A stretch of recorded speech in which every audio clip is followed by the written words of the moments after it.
Ecuador suroriente.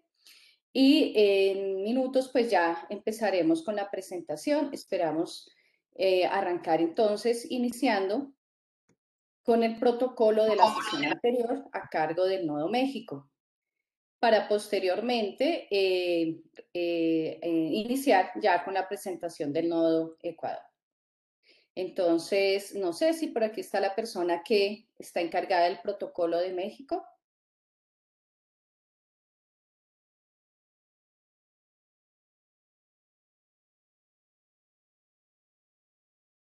Parece que no ha llegado o no está.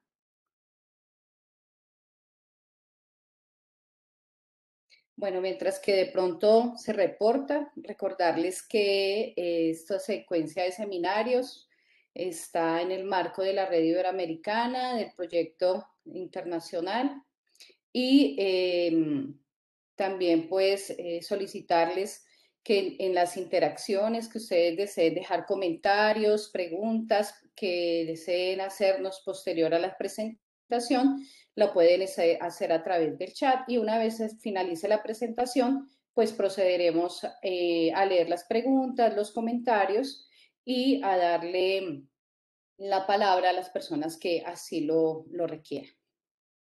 Nuestro seminario está pensado en una hora de interacción por parte de los expositores, y posteriormente tenemos el tiempo pues para las preguntas.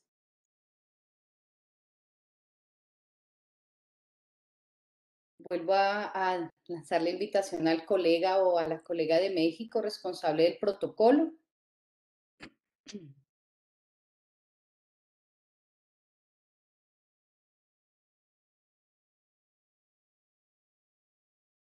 Bueno, parece que... Patricia, me Señor. dice el colega de México que no ha podido ingresar. Entonces, si gustas, empezamos y dejamos el protocolo para el cierre o lo compartimos a los correos. Me parece. Bueno, perfecto, sí, señora. Bien, entonces, permítame, vamos a arrancar aquí con la presentación.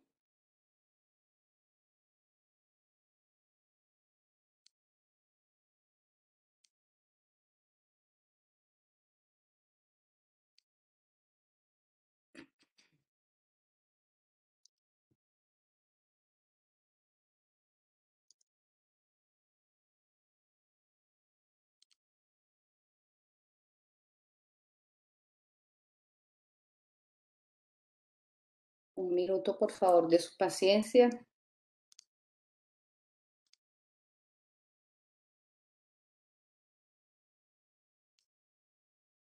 Que no.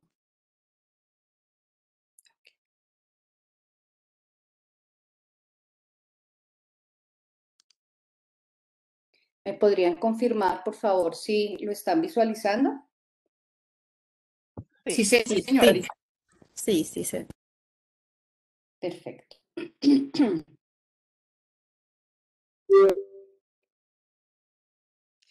Bien, entonces esta presentación corresponde pues como les indicaba, a la Red Iberoamericana dentro del proyecto de investigación.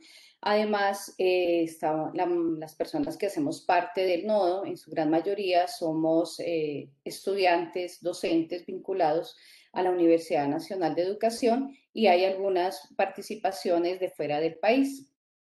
Entonces, esta presentación está bajo la responsabilidad del Nodo Ecuador Suroriente.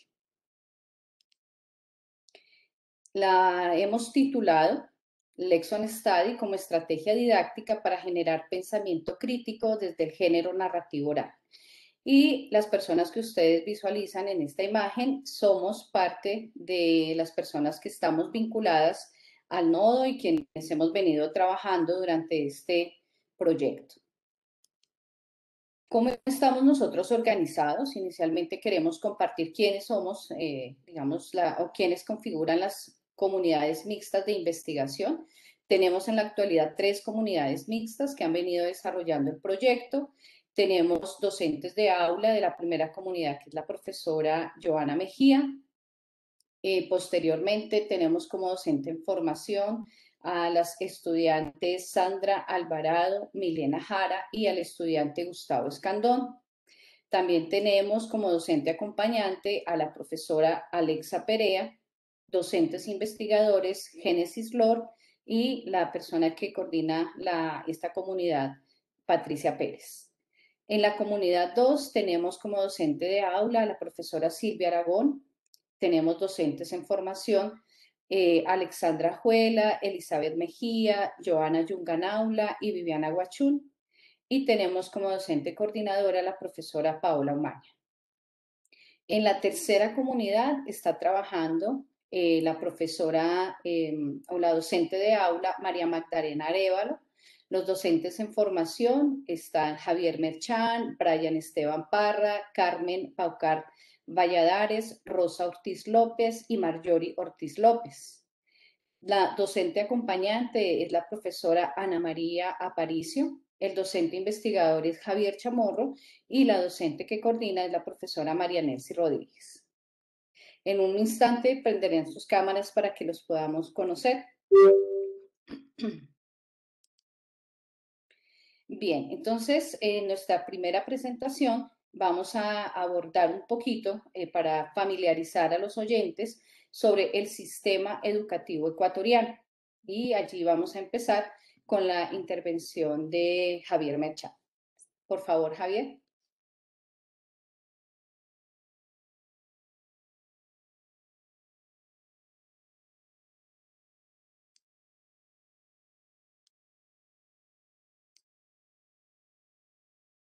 Javier.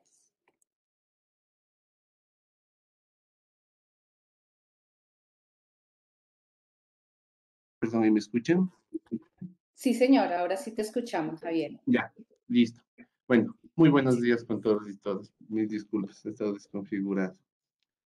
Ya, listo. Para empezar, hablando del sistema educativo ecuatoriano, específicamente los niveles de educación general básica, vale recalcar que en el país han existido 3 reformas curriculares, una en 1996, otra en el 2010 y la actual en el 2016.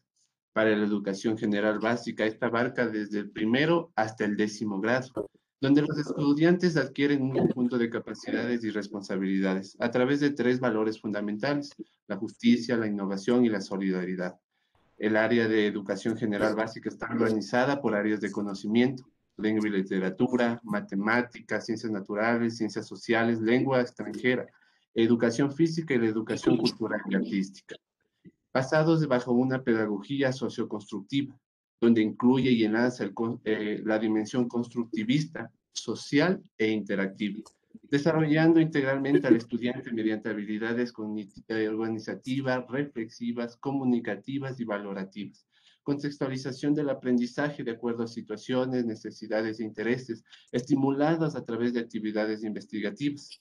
En otras palabras, se busca que los estudiantes obtengan, desarrollen y potencien las mismas cualidades descritas, haciendo énfasis en el trabajo colaborativo y cooperativo. Los ejes transversales se han convertido en un elemento articulador, que permite interrelacionar el ámbito educativo con la realidad, fomentando una educación en valores, principalmente la justicia, la innovación y la solidaridad. Estos valores están codificados y se representan con su letra inicial. Se fortalecen a través de los años de estudios de educación y se suscriben en el PCI, la planificación curricular institucional. Cabe recalcar que existen otros ejes transversales y ligados bajo un contexto familia y escuela: la interculturalidad, que a través del reconocimiento de la diversidad de familia existe en la esfera local una visión de respeto y valoración, la formación de la ciudadanía democrática en el desarrollo de valores humanos en el cumplimiento de su obligación como coeducadores de sus hijos e hijas, la protección al medio ambiente en las implicaciones que conllevan las interrelaciones con la familia, el cuidado de la familia y los hábitos de recreación de los estudiantes en el desarrollo biológico y psicológico, acorde a las edades de los niños o niñas, en el entorno en el cual se desarrollan y las implicaciones que establecen actividades de diálogo en el hogar. Y por último, la educación sexual de los jóvenes, al sensibilizar a los padres y madres de familia en la responsabilidad que poseen en el acompañamiento afectivo y educativo de su hijo o hija. Para la estructura curricular, esta admite flexibilidad de acuerdo a las necesidades e intereses de los estudiantes, cuyas planificaciones curriculares del aula se realizan por unidades didácticas, en concordancia con los bloques curriculares.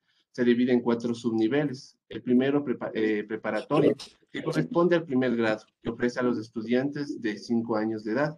La segunda, básica elemental, que corresponde al segundo, tercero y cuarto grados de educación general básica, y se ofrece a estudiantes de 6 a 8 años. La básica media, que corresponde a quinto, sexto y séptimo, y se ofrece a estudiantes de 9 a 11 años. La básica superior, octavo, noveno y décimo, y se ofrece a estudiantes de 12 a 14 años.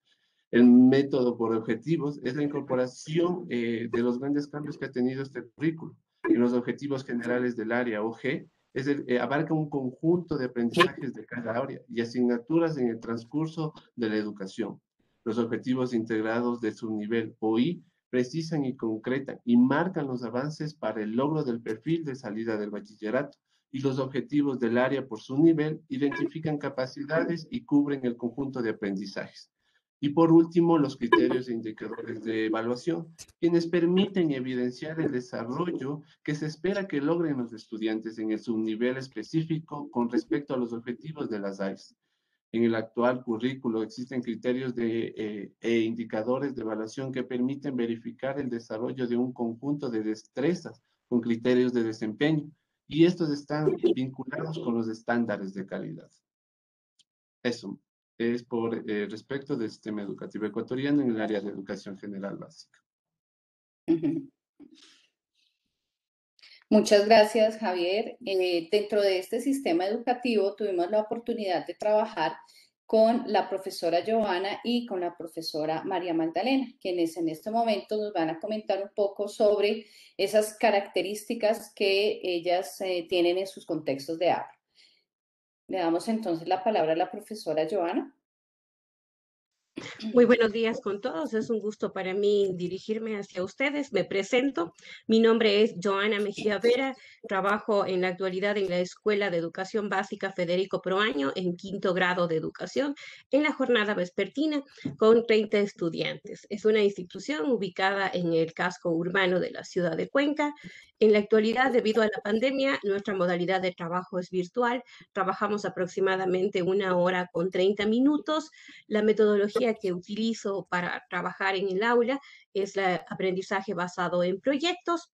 Los textos para mí son únicamente una referencia, puesto que trabajamos con guías de aprendizaje desarrollados por mi persona.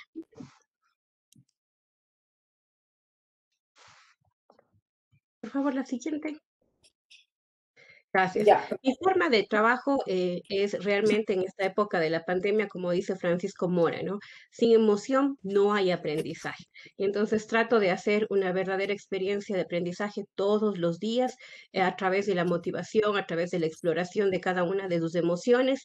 Para ello genero concursos, siempre estamos demostrando las habilidades que ellos tienen, ya sea en las matemáticas, en el canto, en la actuación, y fomentamos mucho lo que es la democracia. Junto con ellos tomamos las decisiones que sean negociables y sobre todo trabajamos en la disciplina entendida en tres sentidos: en la organización, en la puntualidad y en la responsabilidad. Esa es una presentación en relación a cuál es mi forma de trabajo y mi persona. Muchísimas gracias.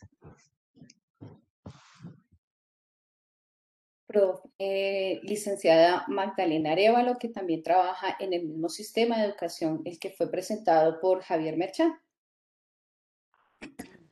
Buenos días con todos, un gusto trabajar en este grupo, en este proyecto que estamos llevando a cabo.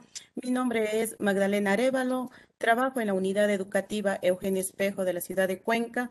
Estoy a cargo con el segundo de básica, es un grupo de niños de 25 estudiantes, dividido en 15 varones y 15 niñas. Esta institución está localizada en el sector urbano y trabajo en la jornada vespertina. Mi institución tiene 2 jornadas, más o menos con unos 1.200 estudiantes, y trabajo en esta jornada.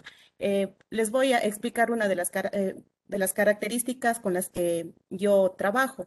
Dentro del ambiente tenemos lo que estamos ahora en la actualidad trabajando en el modo virtual y lo que se trabajaba en lo presencial.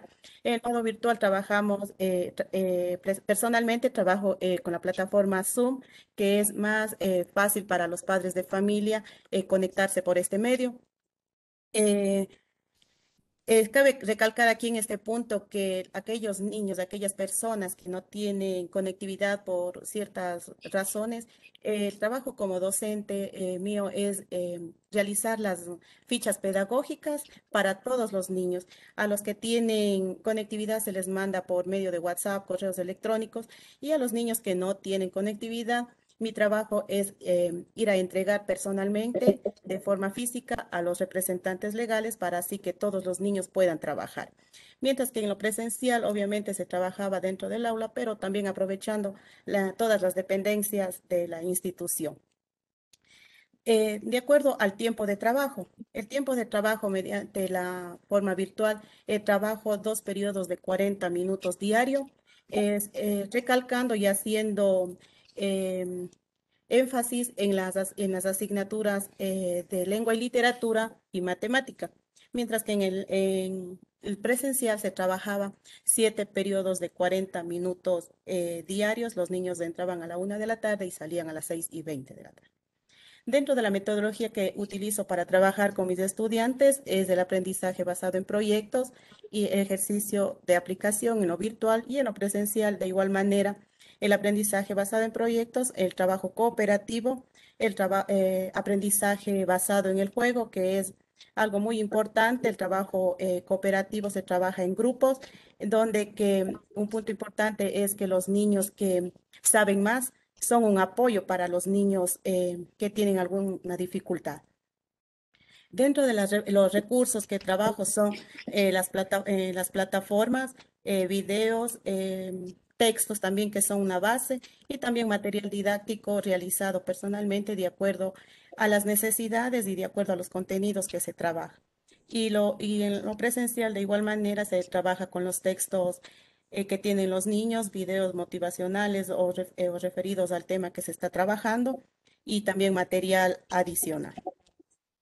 La evaluación, dentro de la evaluación de la manera virtual, trabajo con las plataformas Quizzes y LibWorksheet, que deben conocerlos ustedes también, que son trabajos divertidos y muy motivadores para los niños. También se trabaja mediante videos. Y en lo presencial, el modo de evaluar es de acuerdo a lecciones escritas, tareas en clase, exámenes, participaciones individuales, grupales, dictados, bueno, muchas cosas más que se puede trabajar en lo presencial.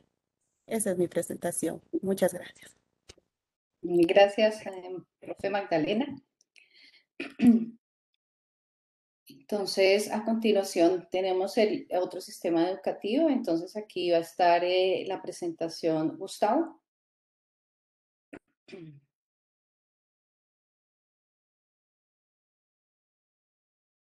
Buenos días con todos. Vamos a conocer el sistema educativo ecuatoriano, en este caso el intercultural bilingüe. El sistema de educación intercultural bilingüe CI de las nacionalidades y pueblos indígenas del Ecuador comprende desde la estimulación temprana hasta el nivel superior. A partir de este sistema se busca que se respeten los ritmos de aprendizaje de las personas, los aspectos psicosociales, la capacidad creativa y los conocimientos ancestrales. Y se pretende también incorporar los saberes y conocimientos de otras culturas que aporten al desarrollo armónico de la persona y del medio ambiente.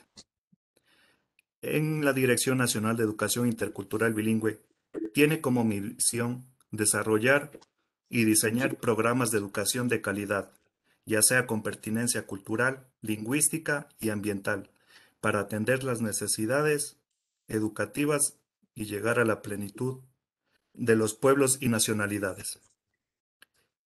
En el modelo del Sistema de Educación Intercultural Bilingüe, MOSEIB, permite fortalecer la calidad educativa con pertinencia cultural y lingüística.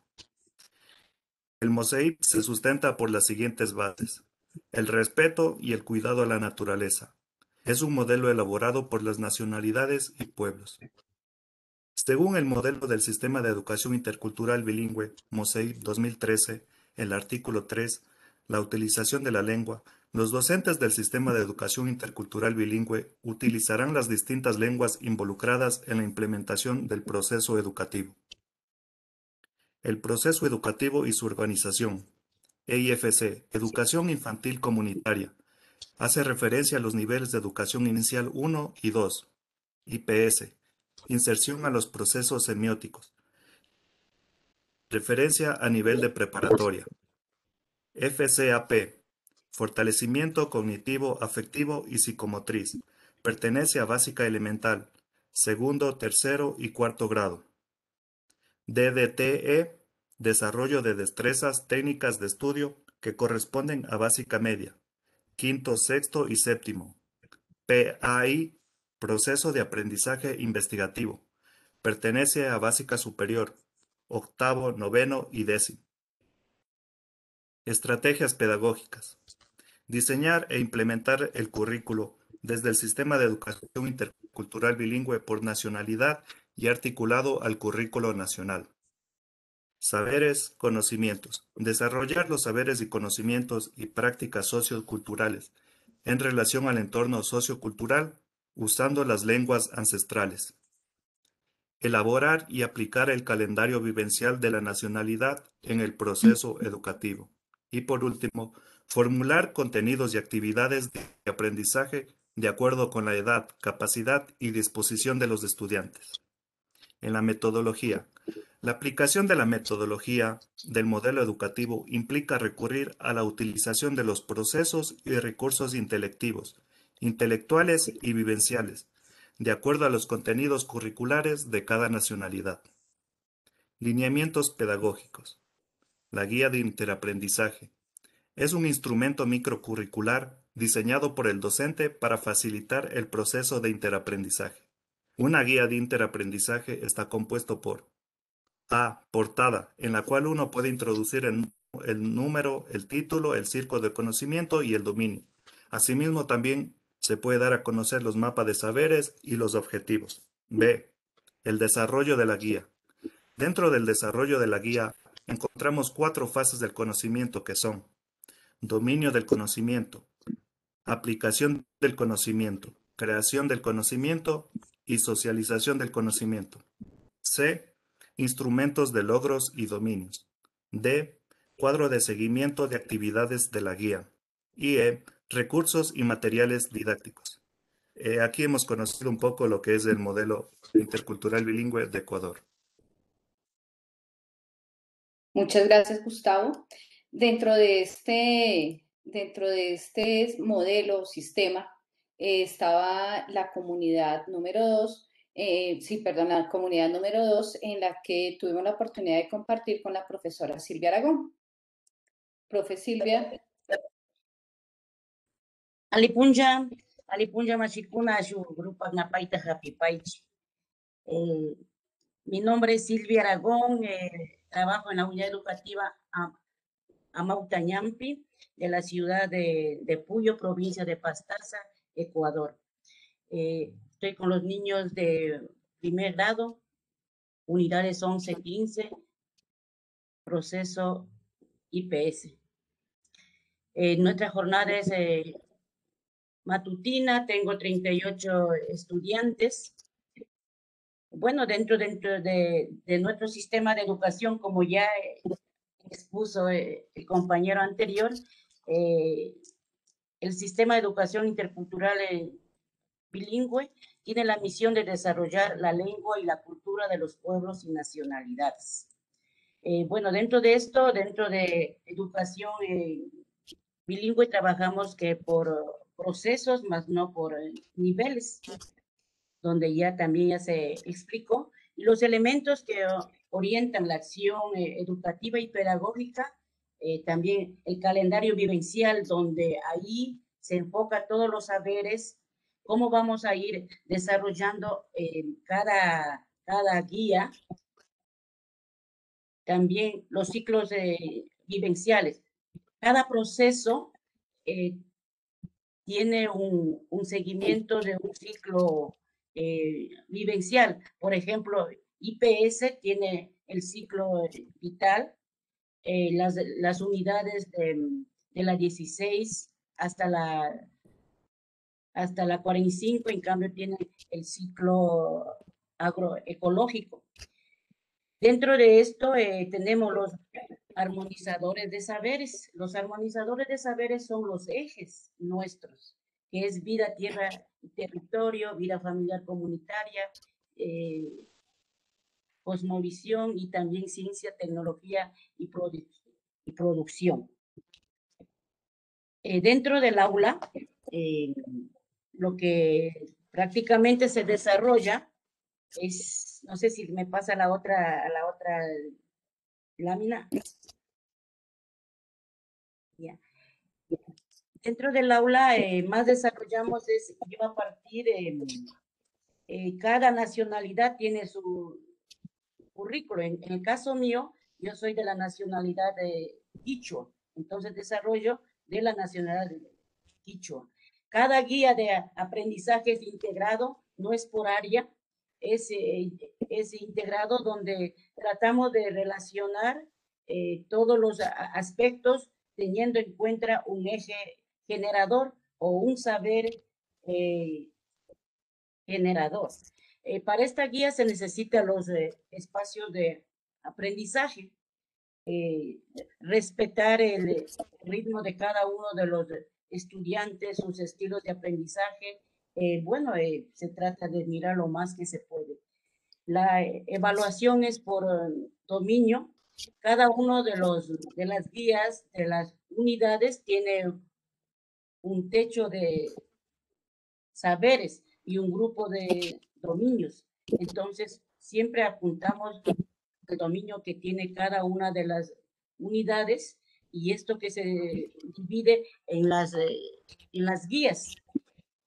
En las clases actuales, hoy en la actualidad estamos en clases virtuales, pero siempre tratando de partir de lo nuestro, de la parte cultural. Entonces, yo siempre digo, tenemos como son niños pequeños, ahí es para desarrollarles hábitos, valores, pero también dentro de esto a que el niño entienda el cuidado a la naturaleza, el cuidado al medio ambiente. ¿Cómo partimos? Tenemos una chacana, bueno, exclusivamente aquí es mi espacio del aula, entonces tenemos una chacana para que el niño pueda entender que nosotros necesitamos de los 4 elementos vitales que es aire, fuego, tierra y agua, cómo debemos cuidar. Entonces, las plantas, cómo es importante, los animales, cómo es la relación entre hombre y naturaleza.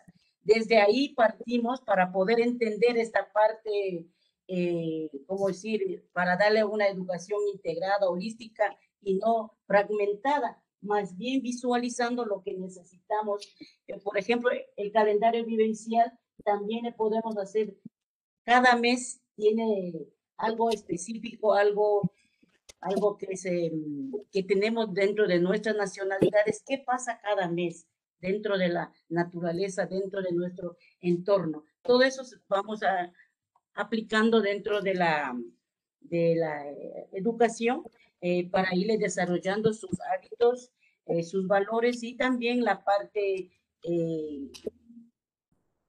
pedagógica. Dentro de la conectividad, tenemos lo mínimo de los estudiantes a que se conectan, porque son 12, 14 los que se conectan para las clases y los demás están en las comunidades que se han ido, están lejos, pero tienen un módulo que se les entrega cada 2 meses y ellos trabajan con la ayuda de la familia. Los materiales que también les apoyamos por medio de WhatsApp, nosotros trabajamos con la plataforma Classroom y para las clases con Google Meet. Entonces ahí tratamos de un poco hacer actividades por medio de videos, diapositivas y también juegos que podemos realizar dentro de casa por medio de la pantalla. Siempre tratando de hacer actividades que nos lleven a la parte vivencial, a la parte práctica, con nuestros con nuestros niños. Bueno, y también que las leyendas son un apoyo bien importante para introducir a la parte didáctica lo que queremos enseñar algo. Muchas gracias. Muchas gracias, profe Silvia. Entonces, en este momento vamos a pasar a mirar un poco lo que sucedió en la investigación en la primera fase. Entonces, voy a minimizar un instante para poder compartir los videos en cuanto que los colegas pueden ir conversando al respecto de estos 4 momentos que se presentan. Un saludo para todas y todos. Bueno, a partir de los diferentes momentos del ciclo investigativo de esta primera fase del proyecto, debemos mencionar que logramos plantear nuevas categorías crítico-reflexivas en torno a la propia práctica educativa. Y eso, por supuesto, tomando en cuenta la reflexión en sí misma, el diálogo y, por supuesto, el trabajo realizado en las comunidades mixtas de investigación. Es así como en la parte inicial de esta primera fase del proyecto, trabajamos junto a las docentes en ejercicio. Un relato, tanto oral como escrito, sobre su quehacer en el entorno situacional provocado por la pandemia del COVID-19. Entonces, en este momento vamos a observar a modo de ejemplo un extracto del relato oral de la profesora Silvia Aragón. Por favor, podemos visualizar el primer video.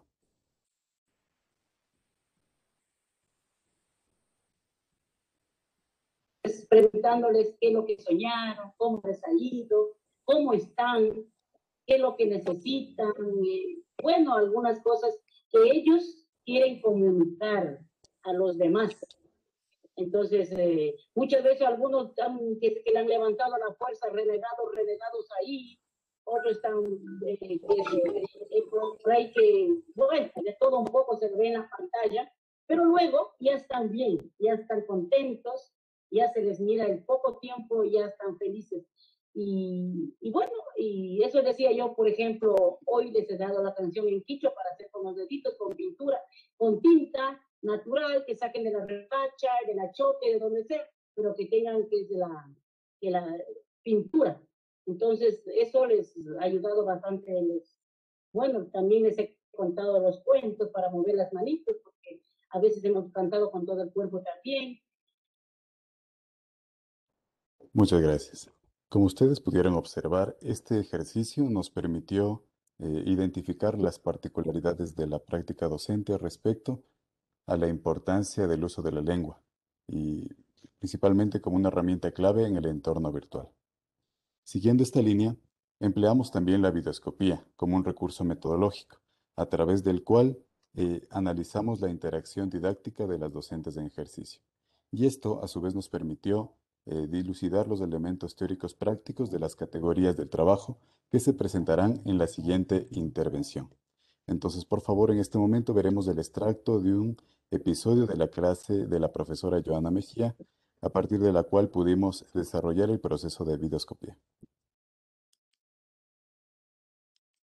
Estas son versiones diferentes, ¿no es cierto? Valiente, ¿qué hace ella? ¿Está esperándole de alguien?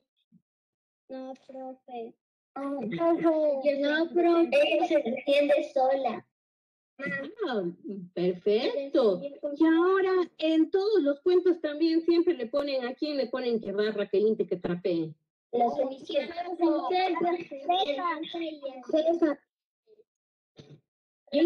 ¿Hay algún cuento, en cambio, que sea al revés, que no sean ellas, sino que sean ellos? No. Buena profesora, porque Aladín los otros empleados. A lo mejor suben a YouTube y ahí se inventan que las hermanastras limpian y ahí sí. Vea, miren, entonces ahí tienen ustedes muchas ideas sobre las cuales cambiar, porque recuerden que pensar críticamente también es hacerlo de manera diferente, mirar lo que no está escrito, ¿no es cierto? Como hemos venido conversando, mirar lo que, cuestionar las cosas que están ahí, y hasta de los cuentos podemos aprender y cuestionar algo, ¿no? Muy bien, entonces en este momento y a partir de esta actividad empezamos un poco a replantear las alternativas para poder trabajar el pensamiento crítico en el entorno virtual. Entonces, particularmente se muestran las potencialidades de la narración oral y del cuento en la construcción del pensamiento crítico. Finalmente, desarrollamos la autoconfrontación como un espacio de diálogo y reflexión conjunta en torno a los elementos que ya se identificaron en el proceso de videoscopía. Entonces, por favor, vamos a visualizar un fragmento de la autoconfrontación en la que participó la profesora María Magdalena Arévalo. Sí, también vimos claramente, de acuerdo a los modos de expresión que usted utilizaba, y nos llamó mucho la atención que estaba presente la pregunta. Por ejemplo, ya, ¿no es cierto? ¿Qué será esto? Queremos preguntarle cuál es el propósito o el sentido de utilizar este tipo de preguntas. Si es que, por ejemplo, son espontáneamente que le surgen o tiene ya planeado decir.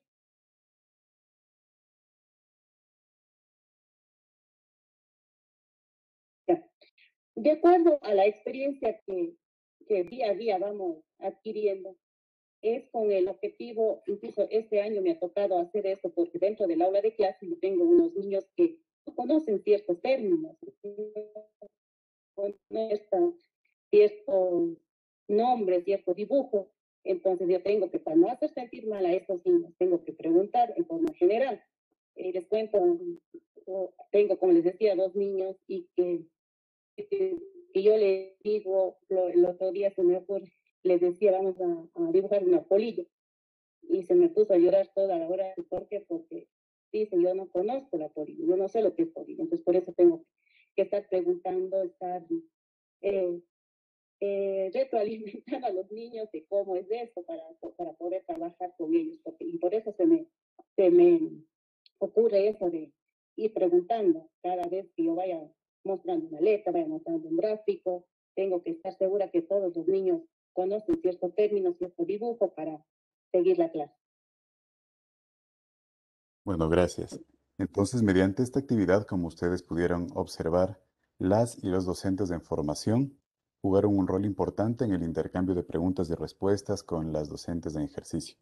Este diálogo estuvo, por supuesto, acompañado de los demás miembros de la comunidad. Además, en este momento se sentaron las bases para la creación de subcategorías de análisis, entre ellas la pregunta como una estrategia nuclear dentro de la acción didáctica virtual. A continuación, la presentación de las categorías del trabajo. Buen día con todos. Dentro del proceso de categorización y subcategorización se puede mencionar los siguientes aspectos. Identificamos a la conversación, escucha y silencio como un eje transversal al género discursivo oral, a la acción didáctica, al pensamiento crítico y a la formación docente. En lo que concierne al género discursivo oral, posicionamos como categoría emergente la narración oral, dentro de lo cual pensamos el cuento como un espacio de escucha y de desarrollo de lo afectivo reflexivo.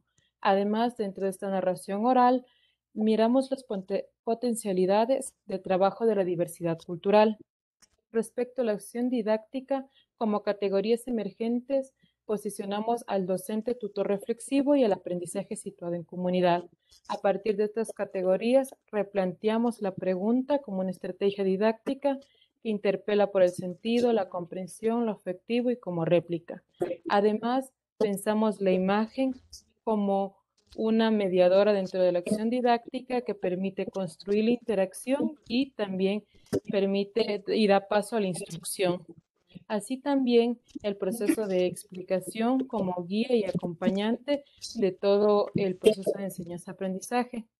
En cuanto al pensamiento crítico, sentamos como categoría emergente la imaginación, creatividad y su papel dentro del entorno situacional de conocimiento y la interacción social entre pares. Finalmente, dentro de formación docente, trabajamos la narración oral en el aula como categoría emergente y profundizamos en la pregunta como recurso pedagógico. A partir de esta reflexión y análisis, planteamos una propuesta de trabajo para la segunda fase, la cual desarrollaremos a continuación. Bien, entonces en la segunda fase, de acuerdo al el objetivo que se plantea en el proyecto, que es diseñar, implementar, perdón, y evaluar con docentes en formación y en servicio estrategias didácticas de géneros discursivos orales enfocados al desarrollo del pensamiento crítico en cada contexto educativo de interés. Y en este sentido, nosotros, todo el equipo de investigación, tomamos la decisión de que era pertinente trabajar la Lexon Study y la narración oral, que es lo que a continuación vamos a presentar.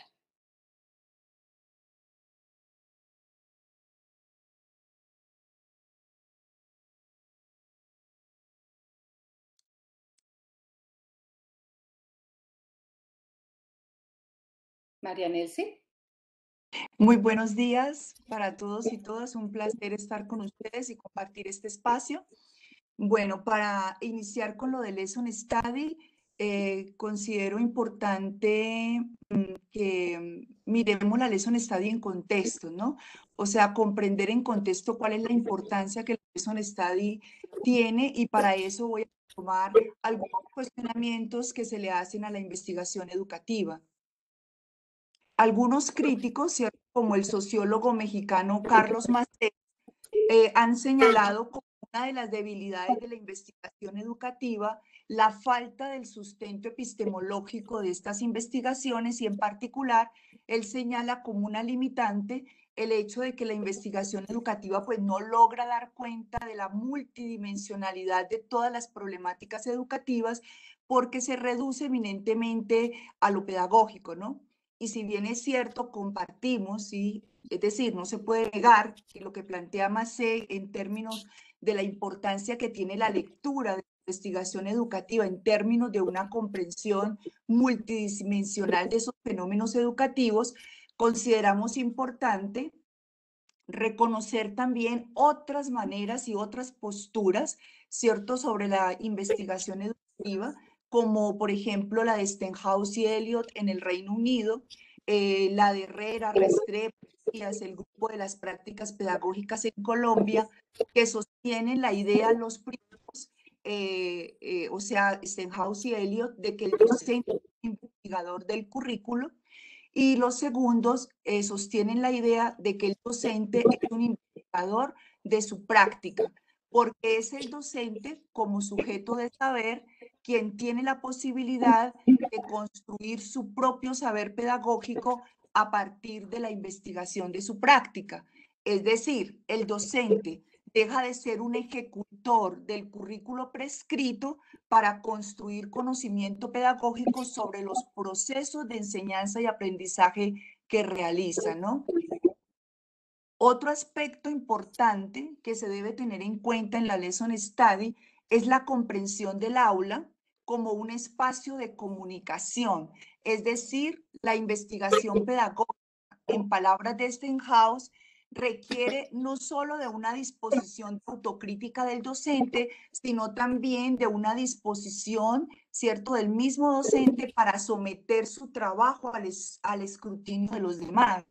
Por ello, la comunicación juega un rol muy importante, preponderante, diríamos, en la construcción emergente de ese saber pedagógico. Y lo plantea también Stenhouse, que esa co-construcción se da en la medida en que se logre construir un vocabulario tanto de conceptos como una sintaxis teórica común. Es decir, esa, digamos, conocimiento emergente es susceptible conjuntamente de ser evaluado, pero también se puede modificar o se puede ajustar en el mismo proceso. Digamos entonces que estos dos aspectos que he mencionado inicialmente, el hecho del docente como investigador de su propia práctica, el docente como investigador del currículo, y el segundo aspecto del aula, que el aula se dimensiona porque pasa de ser un aula que es un espacio estrictamente que le pertenece al docente, casi que solipsista, ¿sí? Pasa a ser un espacio de reflexión abierto donde lo comparto a través de la comunicación, la confianza y un proceso dialógico con otros, ¿no? Con otros con lo que me van a observar, con los que voy a poder reflexionar y voy a poder también, como lo decía anteriormente, evaluar, modificar y ajustar en el mismo proceso, ¿cierto? La enseñanza y el aprendizaje de la determinado concepto o temática que estemos trabajando. Entonces, estos dos aspectos son fundamentales dentro de la Lesson Study y es desde ahí donde hemos partido. Ahora ustedes están viendo la lámina sobre los antecedentes, ¿no? Si bien es cierto, en estos antecedentes, y como bien nos lo plantea el mismo Ángel Pérez y Encarnación Soto, pues plantean que surge en Japón, que luego se expande o se extiende a Norteamérica, a Europa, concretamente en Suecia y el Reino Unido. En España, por ejemplo, están ellos mismos, Ángel Pérez y Encarnación Soto, que la vienen trabajando. Y a nivel de Latinoamérica, pues conocemos ahí el referente del Ecuador, la UNAE, porque sabemos que Ángel Pérez, como miembro en esa época de la comisión gestora, también es uno de los coautores del modelo pedagógico de la UNAE, donde la Lesson Study se presenta como una estrategia de teorizar la práctica y experimentar la teoría. No obstante, me quiero detener aquí en antecedentes, en los primeros aspectos que tienen que ver con Japón, y también voy a introducir algunos de los elementos que plantea John Elliott en el texto que ustedes tienen como fundamento para este seminario, sobre el rol importante que ha jugado Hong Kong también en redimensionar la Lesson Study, ¿no? Entonces, aunque se dice pues que inicia en Japón, finales del siglo XIX y que se consolida en el siglo XX, considero importante que no dejemos de lado los aportes que Stenhouse, ¿cierto?, había dado con esa idea de que el docente debe ser investigador del currículo. O sea, digamos que Stenhouse no habló de Lesson Study como tal, pero sí hizo referencia a la importancia del trabajo colaborativo entre los docentes. Entonces, eso es digamos, una piedra angular en todo este proceso de la Lesson Study, ¿no? Ahora, Elliott nos aclara que hay una diferencia notoria, ¿cierto?, dentro del término inglés lesson y como lo entienden también en Japón, ¿no? Y Hong Kong. El lesson dice que en el término inglés se refiere como a un bloque de enseñanza que es único, que es específico y de un tiempo limitado, que para los japoneses eso sería reducirlo como a una planificación de la lección. Sin embargo, ¿cierto?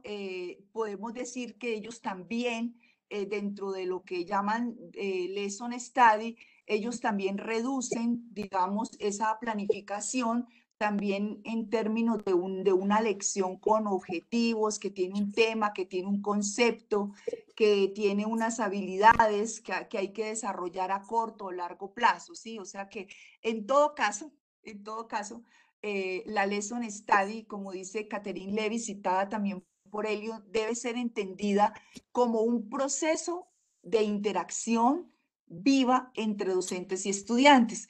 Y nosotros, como grupo de investigación y de acuerdo a la experiencia que hemos tenido, pues decimos que la Lesson Study la vamos a entender como un proceso de co-construcción dialógico del saber pedagógico. Entonces, continúo con los antecedentes. Se dice que surge entonces en Japón, sin olvidar, me parece importante la base que dio John Elliott, ¿no?, frente a lo de la idea del docente como investigador del currículo. Pero miren que surge en Japón, pero en Japón la Lesson Study estuvo mucho más orientada a lo que era la enseñanza de las matemáticas. Y no es sino hasta el 2017 cuando se celebra la conferencia inaugural de la Asociación Mundial de Lesson Study, WALS por sus siglas en inglés, que esa misma conferencia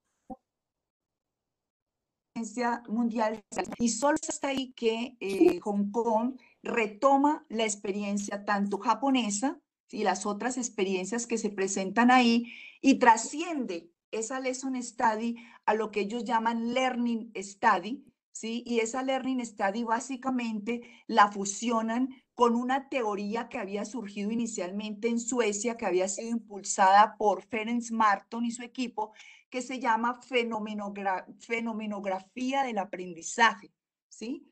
Entonces, esa teoría fenomenográfica del aprendizaje, los de Hong Kong, concretamente Lo y Pong, son los que lo retoman y lo llevan, lo trabajan como la teoría de la variación. Y ese es el corazón como de la Lesson Study, esa teoría de la variación. Pero ¿en qué consiste la teoría de la variación? Vamos a explicar esa teoría desde las mismas Lo y Pong, que están citadas también por Eliot, y ustedes tienen pues el texto soporte de este seminario. Y tenemos que, por ejemplo, ellos plantean que la teoría de la variación tiene tres grandes elementos. Uno de esos elementos tiene que estar relacionado con el objeto de aprendizaje. Es decir, ellos dicen que el objeto de aprendizaje tiene que ser dinámico. Es decir, ese objeto de aprendizaje no puede dar cuenta solamente del contenido, ¿no? También tiene que dar cuenta de unas capacidades genéricas, y esas capacidades genéricas ellos las relacionan con el pensamiento de orden superior, es decir, con capacidades y habilidades, pero también con actitudes y virtudes. Entonces, que esas actitudes y virtudes se alcanzan a largo plazo, mientras que el contenido y el tema se desarrollan más a corto plazo, pero ambos aspectos, tanto esas habilidades genéricas como el contenido, se deben interrelacionar. Es decir, que cuando elegimos un objeto de aprendizaje, ¿sí? Más que elegir como un conjunto de temas que se enmarcan dentro de una disciplina determinada, ¿sí? También hay que hacer referencia a qué justifica ese aprendizaje en términos de posibilidades para que los estudiantes también le den sentido a sus vidas y a su mundo, ¿sí? Entonces es muy interesante este aspecto del objeto de aprendizaje en términos dinámicos, ¿no? Otro segundo aspecto muy importante que también menciona Lo y Pong sobre esta teoría de la variación tiene que ver con las características que debe tener el contenido que los estudiantes necesitan comprender, ¿no? Para llegar a esa capacidad deseada. Aquí yo voy a permitirme hacer la lectura de un pequeño párrafo que está en el texto que ustedes se les envió en la página 35, porque me parece muy diciente, también con Lo y Pong. Dice lo siguiente, dice, citan el estudio de fenómeno astronómico en el currículo general de primaria de Hong Kong. Entonces, los discentes deben aprender temas tales como las 4 estaciones, los eclipses lunares, las mareas, la rotación y traslación de la luna y la tierra. Entonces, estas autoras, o sea, Lo y Pong, sostienen que sin analizar cuidadosamente lo que debería ser el objeto de aprendizaje, cuáles son los aspectos críticos y cómo están relacionados, los docentes frecuentemente sienten que deben enfrentarse y conformarse con un currículo que no facilite el aprendizaje para la comprensión, ¿sí? O sea, ocurre que hay demasiados hechos desconectados, ¿sí? Vuelvo entonces en lo que estábamos, o sea, este segundo aspecto, ¿por qué tiene que ver con el contenido? Porque casi siempre los docentes se enfrentan a eso, a unos currículos prescritos que no facilitan el aprendizaje para la comprensión, por lo que es necesario que los docentes se pongan en el lugar de los estudiantes. Es decir, ellos, en este caso, Lo y Pong plantean que para ayudar a los estudiantes a comprender el tema, los docentes tienen que ser capaces también de entender por qué los estudiantes pueden presentar ciertas dificultades para la comprensión de ese tema. A esto ellos le denominan discernir las características críticas, ¿no? Entonces, discernir esas características críticas del objeto de aprendizaje en el proceso es súper importante, ¿no? ¿Por qué? Porque dice, por ejemplo, Lo y Pong, que es tan importante porque ahí es donde logramos hacer la diferencia, ¿cierto? Entre si ese aprendizaje solo incrementa la competencia y la posesión de información o si ese aprendizaje, ¿cierto?, lleva a los estudiantes a la comprensión y a la emancipación. Entonces, el foco del aprendizaje debe estar en la estructura de la conciencia, tanto del sujeto que enseña como del sujeto que aprende, para lograr distinguir esos aspectos fundamentales o esenciales de la temática o del fenómeno o del concepto que se esté estudiando, ¿no? Es decir, que se requiere tener una comprensión holística del mismo y comprender, además, cómo cada aspecto fundamental se relaciona con los demás y en conjunto.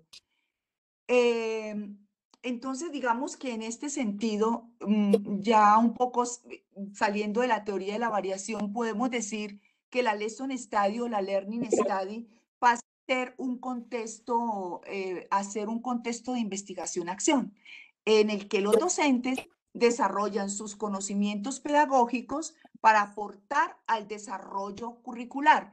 Es decir, que hay una reciprocidad entre el desarrollo del saber pedagógico y el desarrollo del saber curricular. Miren que esto es súper interesante, por eso nos parece muy importante traerlo al seminario, porque trasciende, digamos, los planteamientos iniciales de Stenhouse, porque recuerden que Stenhouse afirmaba que si no había desarrollo docente, no podía haber desarrollo curricular. Y ellos lo que dicen es, no es tan así, o sea, tiene que ser algo recíproco, ¿sí? Es decir, que tanto el desarrollo de los conocimientos pedagógicos aportan igualmente al desarrollo curricular, o sea, es algo que se da de manera articulada y recíproca y no necesariamente uno es condicionante para el otro, ¿no? Eso es como lo que tenemos allí. Entonces, ¿qué es la lesson study, no? La lesson study la podemos definir entonces como un proceso de construcción dialógico del saber pedagógico, como lo hemos asumido nosotros desde el grupo de investigación, pero también la lesson study se puede asumir como un proceso de investigación-acción en el aula, como lo plantea también Pérez y Encarnación Soto, como un proceso colaborativo que posibilita la autocrítica, el aprender a cooperar, a escuchar, a dialogar y a contrastar diferentes perspectivas que a veces pueden llegar a ser contradictorias. Entonces, es un proceso cooperativo, ¿cierto? Que se diseña, se desarrolla, se observa, se analiza, ¿sí? Y que nos permite además revisar, ¿no? Toda la misma propuesta didáctica que se ha desarrollado, ¿no? Ahora, frente a cómo se organiza la lesson study, es muy importante en cómo se organiza que tengamos en cuenta como los 7 grandes pasos que hay ahí, ¿no? Voy a nombrarlos y luego me voy a detener en los 2 primeros pasos, ¿sí? Que son los por donde vamos nosotros dentro del proceso de investigación. Hay un primer paso que es el de definir el problema. Aquí es donde se crea todo el foco, ya lo vamos a ver más en detalle. Un segundo paso donde se diseña toda la lección de prueba. Luego esa lección se enseña, ¿no? Se imparte, se observa a partir de una guía de observación, se recoge toda la evidencia que se pueda, se reflexiona, se analiza, se reajusta la lección y finalmente se replanifica, se vuelve a enseñar y así sucesivamente las veces que consideremos necesario, ¿no? Por lo general, se trabaja con grupos de docentes investigadores de 4 a 6 o pueden ser grupos pequeños o amplios.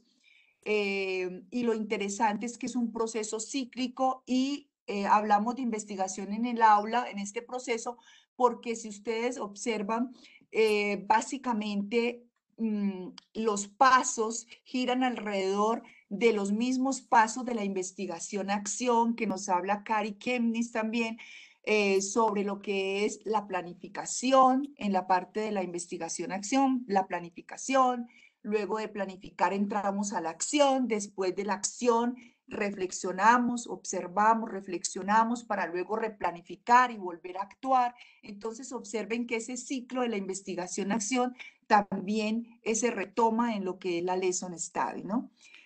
Ahora voy a pasar en la siguiente, por favor, a ya hablarles del paso 1, ¿no? Del paso 1. Como el paso 1 tiene que ver con definir el problema y focalizar la mirada. Pues nosotros estamos aquí en este primer paso de enfocar esa situación problemática y por supuesto tenemos que construirla colaborativamente a partir de los resultados que ustedes ya han escuchado de las fases, de la primera fase. Y básicamente las preguntas que son la guía para focalizar nuestra mirada en esta segunda fase son, primera pregunta que nos hacemos, ¿qué tipo de mediación debo realizar desde el género narrativo oral para estimular la imaginación y la creatividad en mis estudiantes a través del cuento? Segunda pregunta, ¿qué interacciones desde el género narrativo oral, cuento, potencian el pensamiento crítico? Y cómo generar pensamiento crítico en el proceso didáctico desde el género narrativo oral.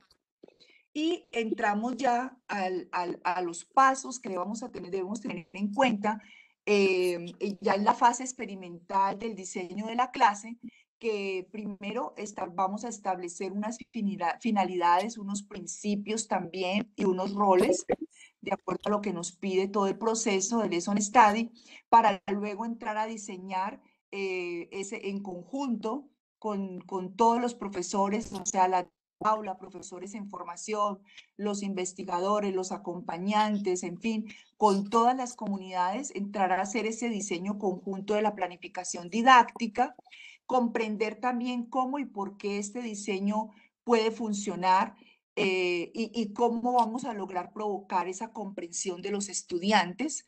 Luego entraríamos también a diseñar el plan guía de la observación, o sea, ese plan que nos ayude también a corroborar qué y cómo los estudiantes han comprendido el tema y los propósitos que tenemos para nuestra lesson.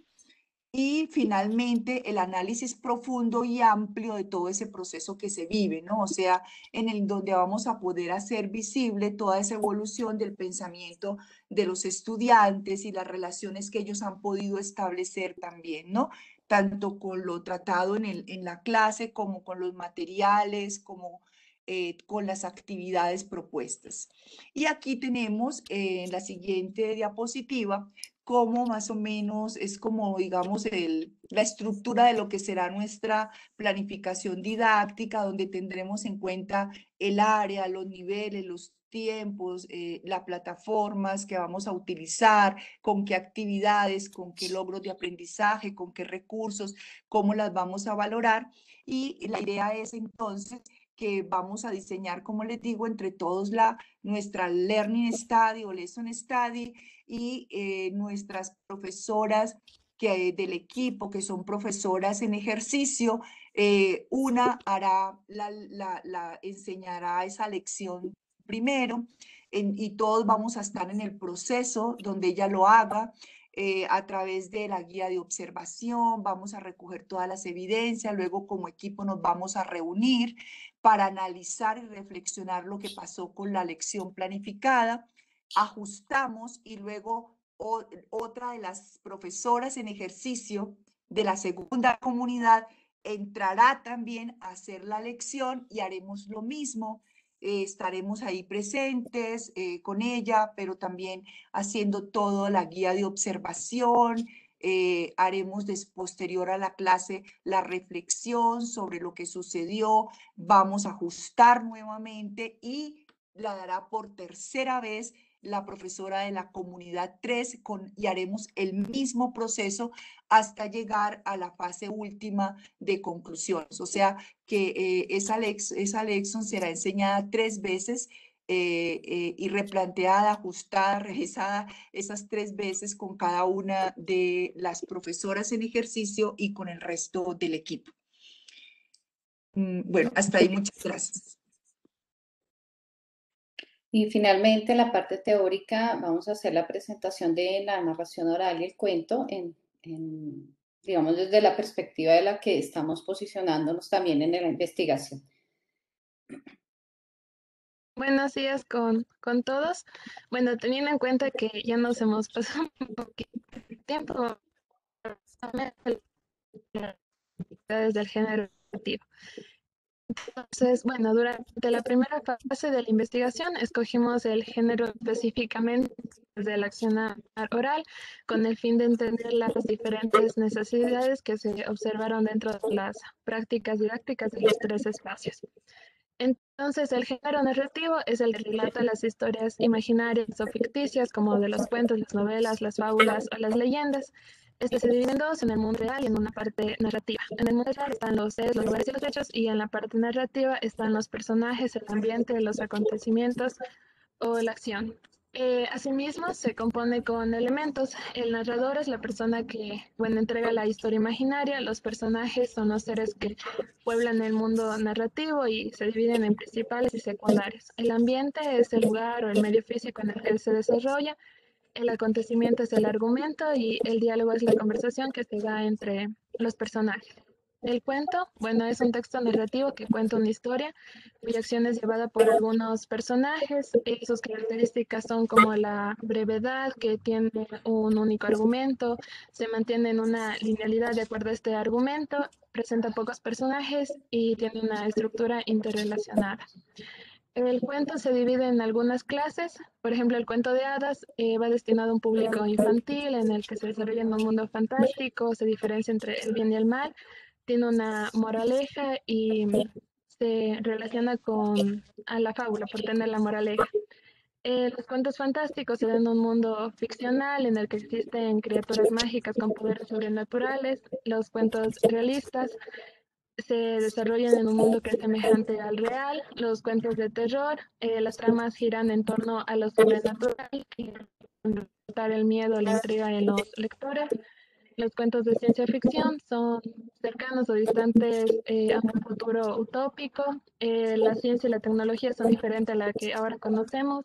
Los cuentos policiales giran en torno a un crimen. Muchas veces es en un asesinato en el que un investigador tiene que resolverlo.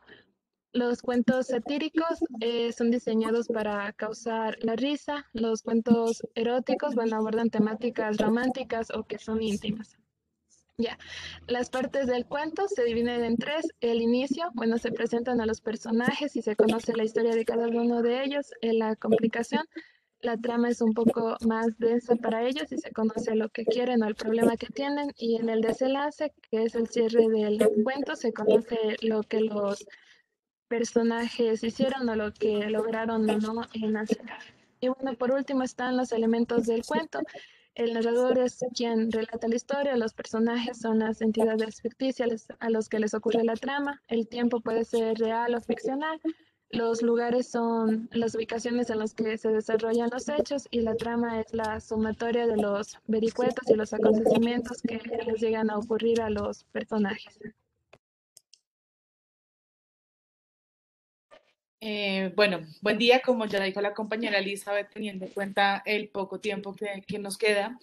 Y retomando un poco lo que han dicho ya los compañeros para cerrar, aparentemente el Ecuador tiene dos sistemas, bueno, aparentemente no, tiene dos sistemas de educación, el sistema intercultural como tal y el sistema de educación intercultural bilingüe. Teniendo en cuenta este proceso de reconocimiento de la sociedad ecuatoriana como intercultural, hemos decidido trabajar el género narrativo y específicamente este género narrativo centrado en el cuento, pero no el cuento pensado desde un proceso de estudio literal de las especificidades del género, sino relacionándolo con la parte oral. ¿Por qué también lo pensamos desde la parte oral en relación a la construcción del pensamiento crítico? Precisamente porque la parte del sistema de educación intercultural bilingüe, creo que no se comentó en la escuela donde trabaja la profesora Silvia, tienen 6 nacionalidades, 6 pueblos indígenas con sus respectivas tradiciones y con su respectiva lengua. ¿Qué pasa con esta diversificación lingüística?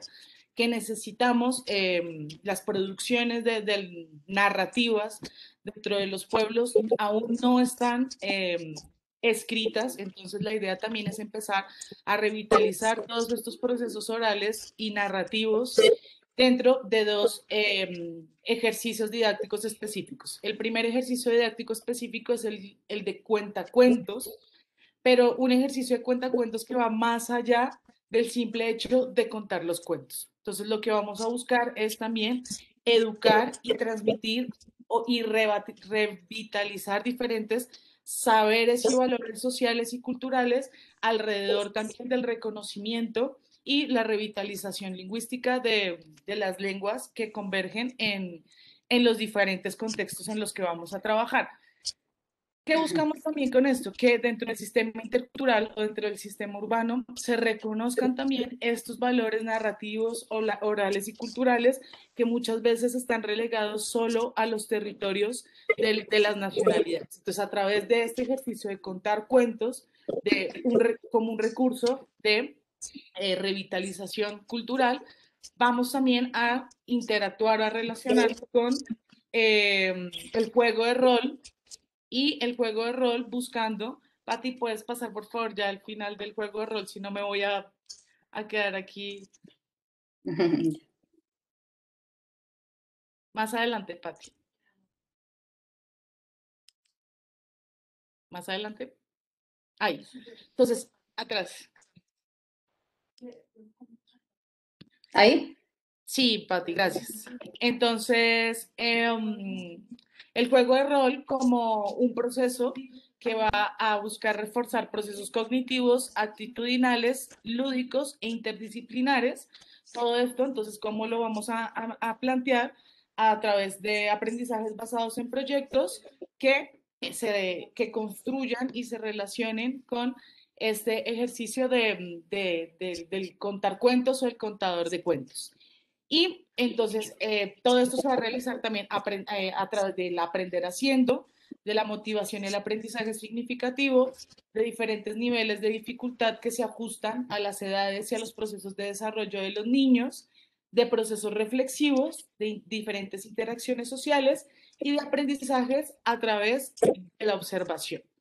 Y entonces el pensamiento crítico se va a empezar o vamos a intentar que se ejecute a través de la toma de diferentes perspectivas, de procesos asertivos y de la escucha activa del ejercicio a través de la herramienta del cuentacuentos. Entonces, en resumen, básicamente sería eso, porque ya nos hemos pasado 15 minutos del tiempo que teníamos estipulados. Entonces, muchas gracias.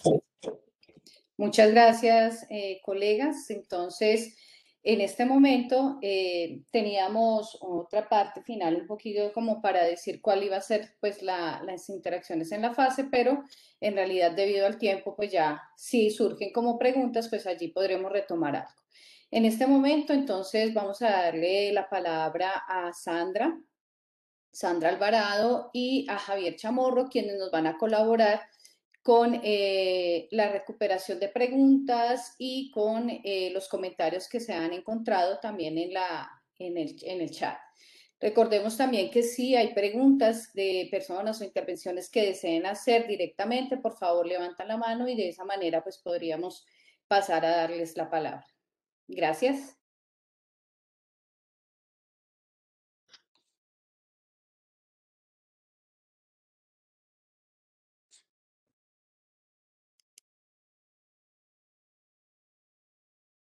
Sí, bueno, entonces aquí se abre el espacio de preguntas, entonces si es que tienen alguna pregunta que alcen la mano o que se las envíen por el chat, nosotros les daremos lectura.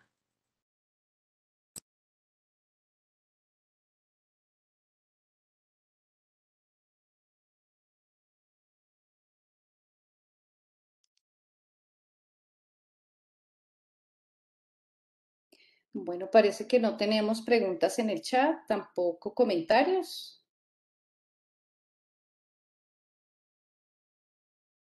Es que, por ejemplo, en mi caso no tengo para levantar la mano, no tengo esa opción.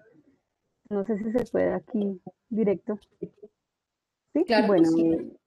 bueno, felicitaciones primero por ese maravilloso trabajo intercultural.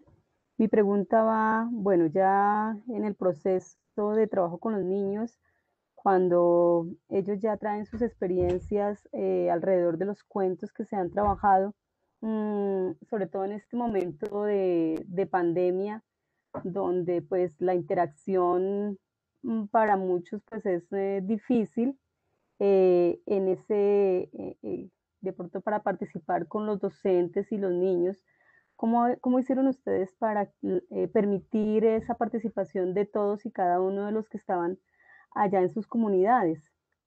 Yo tengo, por ejemplo, acá en Bogotá, tengo mi dificultad. Yo trabajo en una localidad, digamos, con difícil conexión en muchos lugares, aunque sea Bogotá.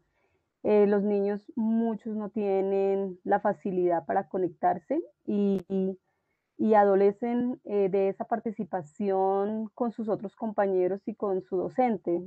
Entonces, yo he recurrido a la parte escrita, pero no es lo mismo, sobre todo en la parte de la oralidad cuando los queremos escuchar. Yo trabajo mitos y leyendas de Bogotá y entonces me sentí muy relacionada con el trabajo tan bonito que ustedes están haciendo allá, porque los niños quieren contar todo lo que está pasando en sus comunidades. Entonces mi pregunta es cómo, digamos, llegaron a establecer esos procesos comunicativos con todos los niños y recoger todas esas experiencias tan hermosas que se están vislumbrando en este proyecto.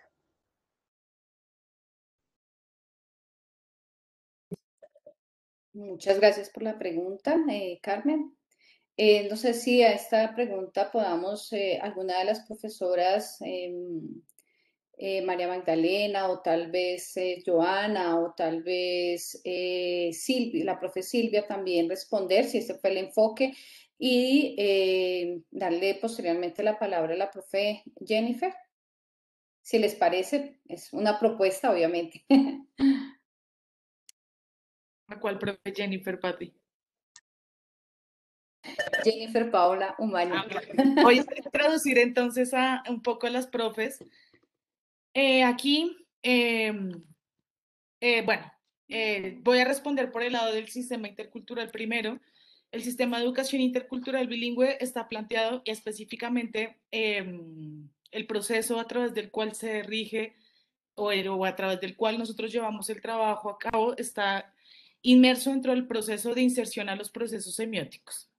Dentro de este proceso de inserción a los procesos semióticos, la familia y la comunidad forman o son parte importante dentro de la formación. Entonces, ¿qué pasa con esto? Que se intenta que a través de la familia y de la misma comunidad, este proceso o este ejercicio alrededor de la oralidad y de contar las historias se ejerza y se realice directamente con la familia, con los padres y con la comunidad. Aquí específicamente ya la profe Silvia, los niños con los que trabajamos, unos están en la selva, dentro de sus comunidades, entonces es fundamental la interacción directa o el trabajo directo con su comunidad y con su familia.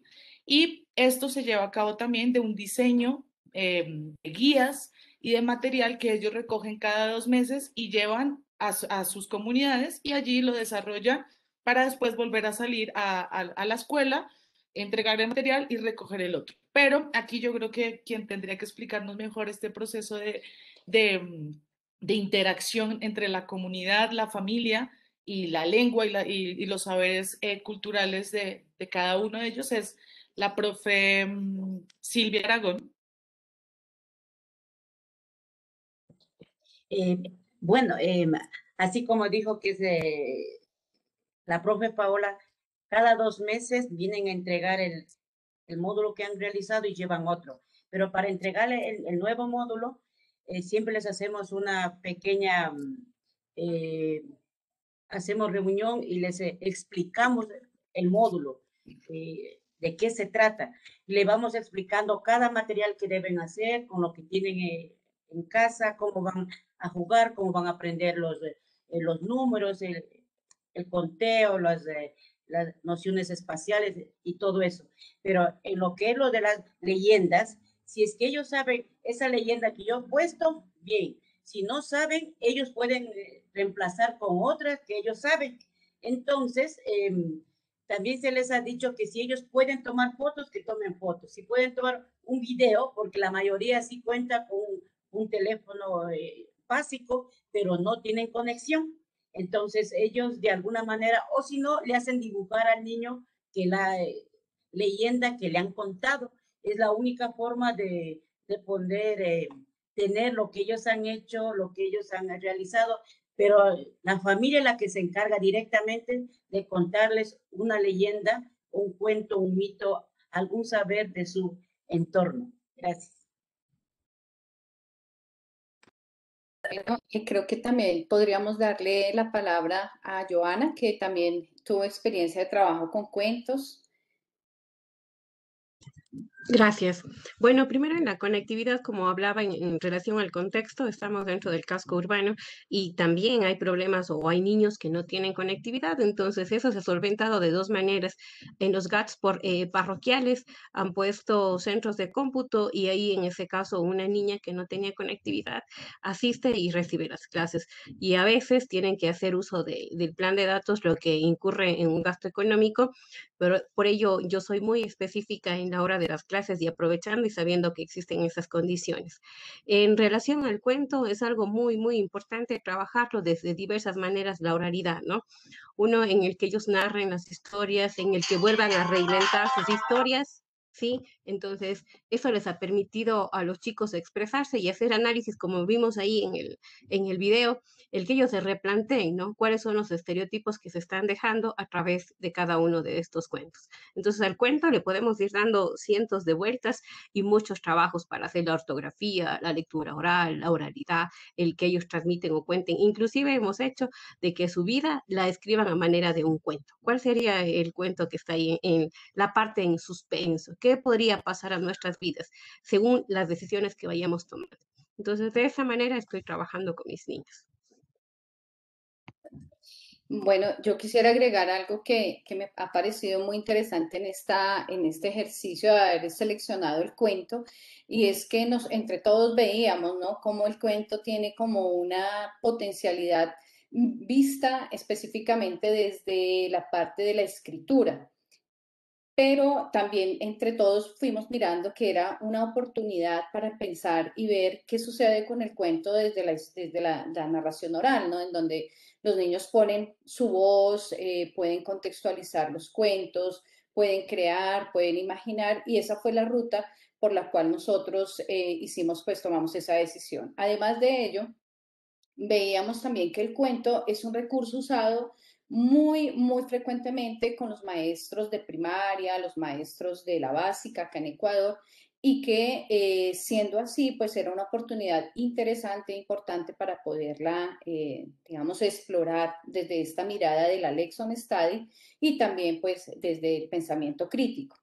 Y finalmente creo que, como lo colocó la persona que hizo el comentario y la pregunta, es una oportunidad para fomentar el trabajo intercultural. Nosotros pensábamos en lo maravilloso que sería para el sistema de educación intercultural tener la posibilidad de acercamiento a todos los cuentos a través de viva voz de los niños, ¿no? O sea, de los niños que están, por ejemplo, trabajando con la profesora Silvia Aragón, en este caso, porque es directamente con quien podríamos desarrollar este tipo de actividades, ¿no?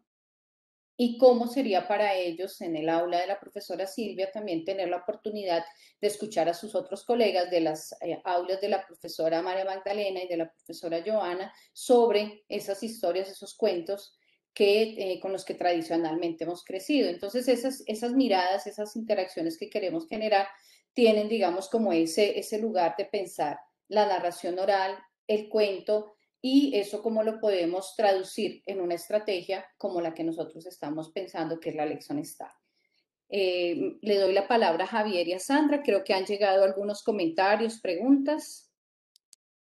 Sí, efectivamente, en este momento procedemos con el comentario que realiza Consuelo Moncada y dice: cordial saludo, es una interesante propuesta y se nota el ejercicio riguroso y estructurado. Muchas gracias, estimada Consuelo. Sandra, Seguimos con la siguiente pregunta. La siguiente pregunta es de Marlene. Nos dice, interesante los planteamientos y trayectoria del reconocimiento de la voz de los maestros y sus contextos. ¿La Lesson Study la reconocen desde una estrategia de investigación o una estructura que se desarrolla en el aula? Esa es la pregunta. Gracias. Tal vez, Marianel, si quisieras responder. Sí, claro que sí, Patricia, sí. Bueno, gracias por la pregunta. Yo creo que son ambas, ¿no? La Lesson Study es un proceso de investigación-acción, pero un proceso de investigación-acción en el aula, ¿no? Y a la vez lo estamos utilizando como estrategia también didáctica, ¿no? Que nos va a ayudar justo a esa co-construcción de ese saber pedagógico de manera colaborativa entre todos los equipos. Entonces, yo diría que son ambas, tanto una estrategia en el aula, didáctica para el aula, como un proceso de investigación-acción por etapas que conlleva, ¿no? Que nos implica no solo la planificación de la clase, sino también actuar esa clase, luego observarla, reflexionar sobre la clase para volver a replanificarla, ¿no?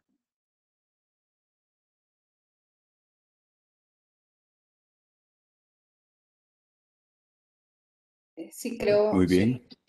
Solo para comentar un poquito también lo que decía María Nelsi, hay una cosa muy interesante que tiene la Lexon, ¿no? Y es precisamente esa mirada desde la aplicación de la lección, pero también todo el proceso que podemos desarrollar como la mirada sobre la lección en términos de la replanificación, de la reorganización, pero también de lo que para nosotros como profesores puede significar esa experiencia, ¿cierto? Desde el ámbito investigativo. Y desde el ámbito investigativo, entonces puedo también generar propuestas, por ejemplo, para publicaciones, podemos generar, como en este caso, para el tercer objetivo del proyecto, materiales didácticos que nos permitan, pues, a partir de esa experiencia ya investigada, generar otros recursos, generar otros proyectos, publicaciones, que son lo, digamos, también interesante en la perspectiva que plantea María Nelsi de la duplicidad que tiene la Lexon Study. Muy amables profesoras por sus respuestas. Pasamos a un comentario y este es de Melina Brazani. Ella dice, respeto y valoro el trabajo de mis compañeros. Los saludo atentamente. Muy amable, Melina. Sandra. A continuación tenemos la pregunta que nos realiza Joan Camilo Osorio. Dice así, desde un punto de vista alejado como el colombiano, ¿cómo se logra que los idiomas occidentales no sean las lenguas hegemónicas en cuanto a la segunda lengua y se logre ese gran interés en lenguas propias y la apropiación por parte de los niños? En esta pregunta creo que nos puede ayudar la profe Jennifer Maña. Bueno, aquí hay que precisar que constitucionalmente el Ecuador reconoce 14 nacionalidades con sus 16 pueblos, con sus respectivos pueblos. ¿Y esto qué quiere decir? Que la Constitución, la lengua oficial del Ecuador es el español y tiene dos lenguas de relación intercultural, que es el quichua y el shuar. Y las otras 14 lenguas o las otras 12 lenguas son oficiales dentro de los territorios.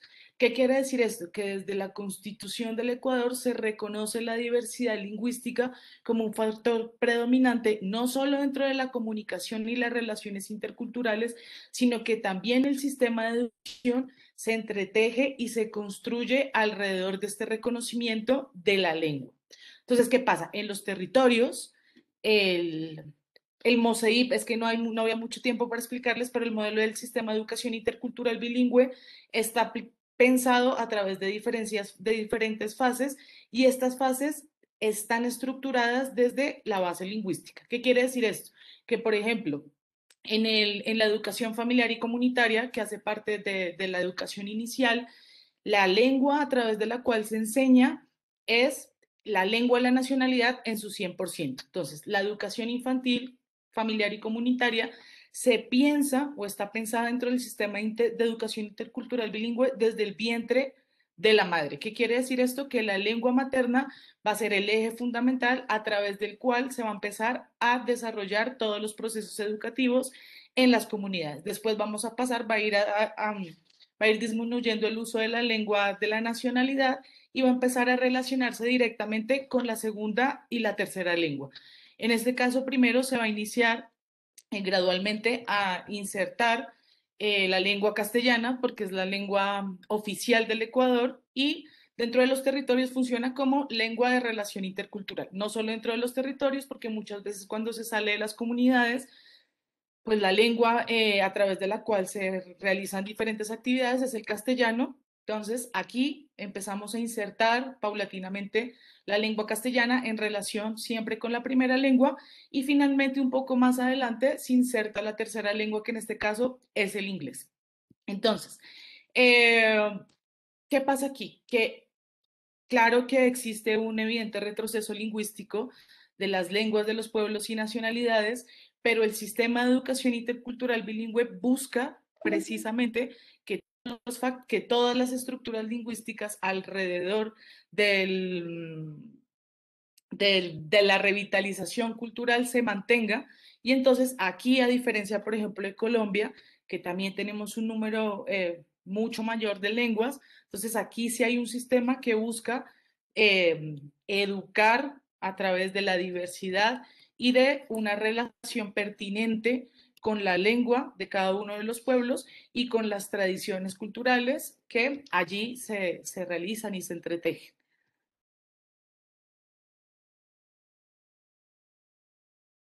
Esto muy amable, profesora Paola.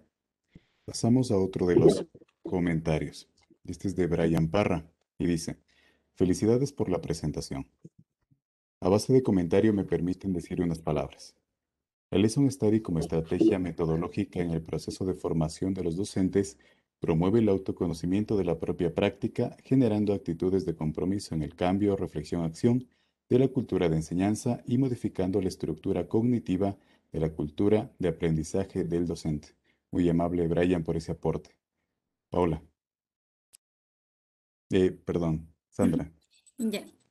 La siguiente pregunta es de Magali Niño, que nos dice, buenos días, ¿cuáles son los criterios con los que eligen los cuentos y los autores, teniendo en cuenta el enfoque intercultural?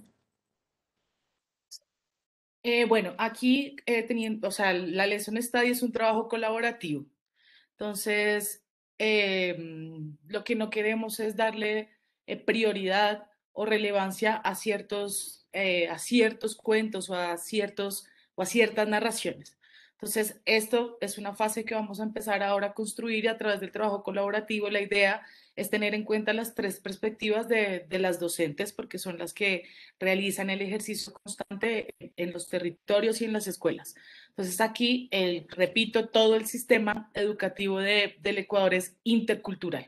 O sea, no es solo propio del sistema intercultural bilingüe, sino que la interculturalidad es un proceso transversal dentro del sistema educativo ecuatoriano. Entonces, desde ese punto de vista, básicamente que todo lo que compone el universo o el sentido del ser ecuatoriano atraviesa cada una de las partes y desde ahí, entonces, realizaríamos el ejercicio de ver cuáles serían los cuentos o las narraciones que se ajustarían dentro de el planteamiento didáctico que nosotros queremos hacer para la ejecución de la segunda fase de la investigación.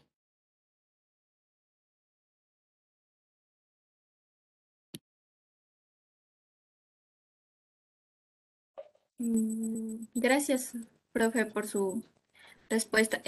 Tenemos otra pregunta de Gloria que dice, desde el enfoque que plantea el manejo del silencio y de la escritura resultan ser claves en los procesos interculturales. ¿Qué nos pueden decir al respecto?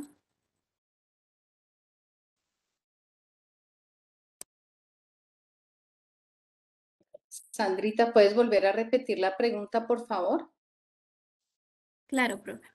A ver, la pregunta era de Gloria que nos dice, desde el enfoque que plantean, el manejo del silencio y de la escucha resultan ser claves en los procesos interculturales. ¿Qué nos pueden decir al respecto?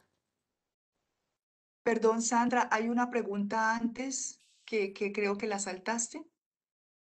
Ah, sí, la pregunta de Jamie Chávez, que primero nos dice, primero los felicito por el ejercicio de planeación tan riguroso que demuestran. Mi pregunta está enfocada hacia el proceso de evaluación de aprendizaje. ¿Cómo lo asumen? ¿Diseñaron instrumentos para este fin?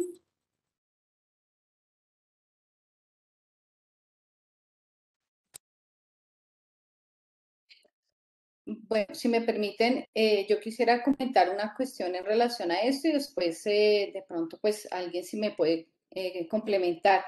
Nosotros en este momento hasta la presentación que hicimos hoy es el desarrollo de la primera fase, ¿cierto? Entonces en la primera fase las profesoras que nos permitieron acompañarles en su proceso, la profesora María Magdalena, Silvia y Joana, tenían, digamos, sus especificidades de aula, sus especificidades relacionadas con las temáticas. Y en ese sentido, pues creo que ellas podrían respondernos esta pregunta. Pero ya para la segunda fase, en donde nosotros queremos ampliar un poco la mirada del cuento, pero desde la perspectiva de la narración oral, hasta este momento, como lo colocó Marianel, si lo colocó Paola, estamos en la planificación porque el sentido de la Lexon Study no está por encima, digamos, de pensar que nosotros como investigadores debemos colocar los patrones de desarrollo, no podemos colocar los patrones de decisión sobre lo que realmente queremos desarrollar de manera colectiva. Así que en este sentido nosotros aún no tenemos una decisión tomada frente a elementos evaluativos, ni siquiera en torno, por ejemplo, a desarrollo ya de tipo didáctico. Esto lo vamos a empezar a trabajar ya la próxima semana porque ya todas las comunidades estamos de acuerdo que esa era la ruta que íbamos a trazarnos, ¿no? A caminar por ella. Entonces, no sé si alguien más quisiera complementar mi respuesta, por favor. No, estoy de acuerdo con la respuesta que das, Patricia. O sea, se trata de eso. O sea, estamos en un proceso de planificación que es colaborativo. En todo caso, esa evaluación tendrá que estar asociada también a la práctica misma, ¿no? Que es lo que estamos haciendo, ¿no?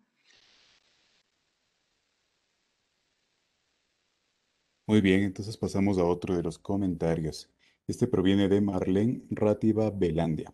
Dice, buenos días, en este momento en Colombia estamos hablando de la alternancia, retorno a los colegios en pequeños grupos de estudiantes y con profesores habilitados, sin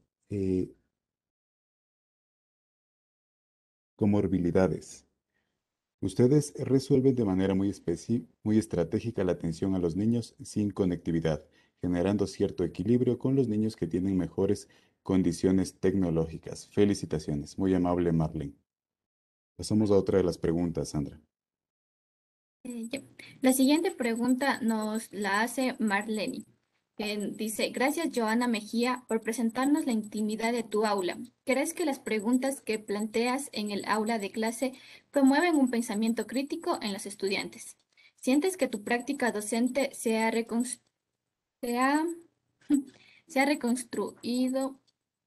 Ay, se me perdió, ya leo la pregunta. ¿Se ha reconfigurado a partir de estos escenarios de interacción de enseñanza remota? La pregunta era dirigida para la profe Joana. Buenos días. Sí, claro, claro que sí, realmente esto es un aprender no solamente para los chicos y para mí, y ese es uno de los objetivos también principales de desarrollar el pensamiento crítico y que en su esencia es de dudar de las afirmaciones ya establecidas y que se ha reconfigurado mi práctica en un 100%, puesto que nos trajo nuevos desafíos desde esta virtualidad que estamos trabajando ahora, desde replantearse cómo presentamos los contenidos, cómo desarrollamos las habilidades en ellos y también sobre todo en poner en una palestra principal lo que son las emociones y el pensamiento crítico como tal.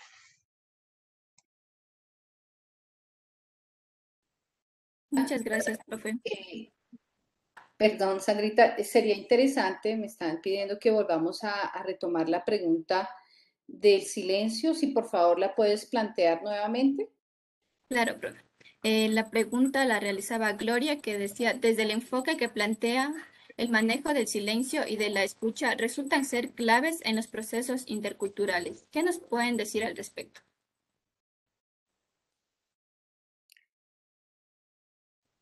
Bueno, ¿quién Profe, responde? Sí, gracias. bueno, al respecto quisiera aportar algo interesante que observamos y reflexionamos con las docentes de aula, y era que este ambiente virtual requería mucho del sentido de comunidad. Entonces, para construir este aprendizaje en comunidad, el silencio y la escucha jugaban un papel importante, que implicaba para los niños escuchar a su compañero, escuchar a su docente, que implicaba a veces quedarse en silencio cuando no entendían algo o cuando pasaba algo a su alrededor. Entonces es interesante cómo esta escucha y silencio se vinculaba a este sentido de comunidad virtual en esta construcción de los aprendizajes. Este silencio como espacio de reflexión y que cada docente en su aula lo iba posicionando de una manera diferente y que también daba indicios de esa comunicación docente-estudiante y entre estudiantes. ¿Qué implica el silencio dentro del aula y cómo lo reflexionamos a partir de eso? Asimismo, la escucha, cómo generamos tanto desde las pautas de comunicación como esa escucha más natural de los niños, cómo escuchar en lo virtual, cómo prestar atención al docente que solo lo ve en la pantalla, cómo también hablar cuando me dan la palabra, cómo escuchar a mi compañero que también quiere hablar. Entonces, un poco posicionarlo desde ese sentido de comunidad y recordando que como ya mencionaba Paola, la interculturalidad funge como un eje transversal en toda la educación ecuatoriana, tanto en el sistema básico como en el sistema intercultural. Gracias, Génesis. Yo quisiera complementar esta respuesta porque en realidad ha sido uno de los hallazgos bien interesantes que hemos podido encontrar, ¿no? en el trabajo pues, con todas las comunidades. Y nosotros decíamos, bueno, ¿qué sucede? Y ustedes pues tuvieron la oportunidad de mirar el material también en relación a esa escucha de lo narrativo, ¿no? Y entonces, ¿qué sucede? Ahí hay una posibilidad de fomentar esta relación a través precisamente de lo que implica la escucha de la narración, ¿no? O sea, cuando nosotros escuchamos a los cuentacuentos, hay una sensación de escucha y silencio que trasciende, digamos, como lo formal, ¿no? Y realmente nos permite como anclarnos en eso que dice el otro, en eso que nos comunica, no solamente a través de las palabras, sino también de sus gestos, de su corporalidad. Y nosotros veíamos que eso puede ser un elemento muy interesante a desarrollar, digamos, en esta segunda fase. O sea, ¿qué sucede cuando tenemos algo que se denomina el cuento y que va a ser narrado? ¿Cómo nos ayuda eso a potencializar lo que significa la escucha y el silencio, ¿cierto? O sea, necesitamos a alguien que nos escuche profundamente cuando estamos narrando, pero también necesitamos un silencio para poder darnos la oportunidad de escuchar y creo que eso es una de las cosas que, como lo señala Génesis, pasa, digamos, por esos contextos de aula, ¿no? Pero también nos va a llevar a otros contextos que van más allá del aula, ¿no? Y es, por ejemplo, lo que nosotros hemos podido experimentar cuando vamos a las prácticas preprofesionales, por ejemplo, a la institución de la profesora Silvia. Y allí lo que se entreteje en términos de esas relaciones interculturales, ¿no? Como decía Paola, también la selección de estos materiales esperamos sea de naturaleza intercultural, ¿no? Ese es el objetivo, la fuente también de poder establecer esos diálogos entre los dos sistemas, el sistema intercultural y el sistema intercultural bilingüe, ¿no? ¿Qué sucede en estos ámbitos, en estos espacios? ¿Cómo se dan esas interacciones a propósito, pues, de lo que estamos proponiendo, que es el cuento, ¿no? Bueno, ahí yo creo que hay muchas cosas que mis colegas podrían tal vez indicar de manera más precisa, ¿no? Tal vez Paola o María Nelsi, no sé, o algunos de los chicos también que han participado, o las profes, y si no, pues no pasa nada tampoco.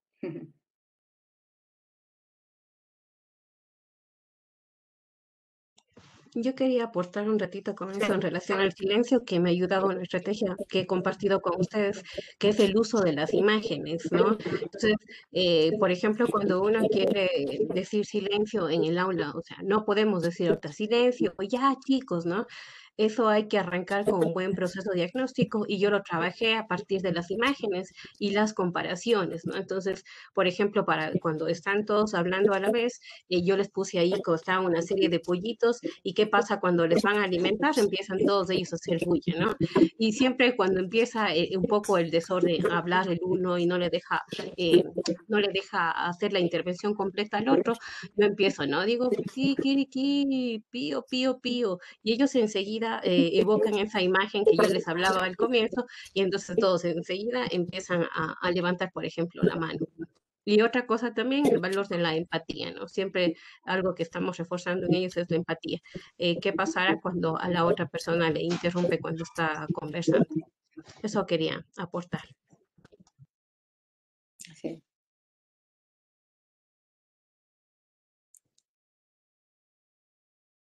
Perdón, dentro de este punto también es muy importante, por ejemplo, trabajar, como decía la compañera, con algunas de las estrategias. Personalmente, una de las estrategias mías dentro, al iniciar la hora clase, siempre recordarles sobre el respeto hacia los compañeros, que dentro del aula hay que respetarle al momento de hablar y saber escuchar y que especialmente que sepan escuchar cuando la profesora, la maestra pregunta por su nombre. Entonces hay que, por ejemplo, decirles, yo en mi aula tengo solo tal niño con su apellido y la maestra va llamando, haciéndole intervenir con el nombre y el apellido y activa su micrófono solamente el niño que es de ese nombre, ¿no? Porque como decía, cuando uno se pregunta, todos quieren hablar y todo se vuelve ahí incomprensible. Entonces, es muy importante también hacerles participar a los niños llamándoles por su nombre y su apellido. Gracias.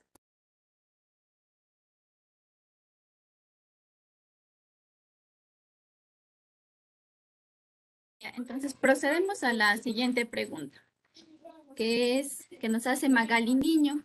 Como parte del proceso con los estudiantes, los niños crean sus propios cuentos con personajes alejados de los roles tradicionales asignados a las mujeres como la Cenicienta, la Bella Durmiente y la Blancanieves.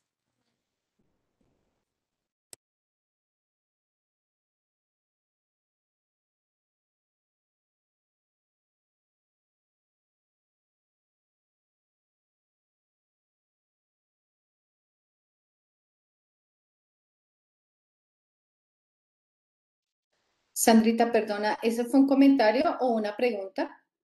Era una pregunta, o sea, el primero es un comentario y después la pregunta. Si quieren la vuelvo a repetir. Por favor. Ya. Como parte del proceso con los estudiantes, los niños crean sus propios cuentos con personajes alejados de los roles tradicionales asignados a las mujeres, como la Cenicienta, la Bella Durmiente, Blancanieves.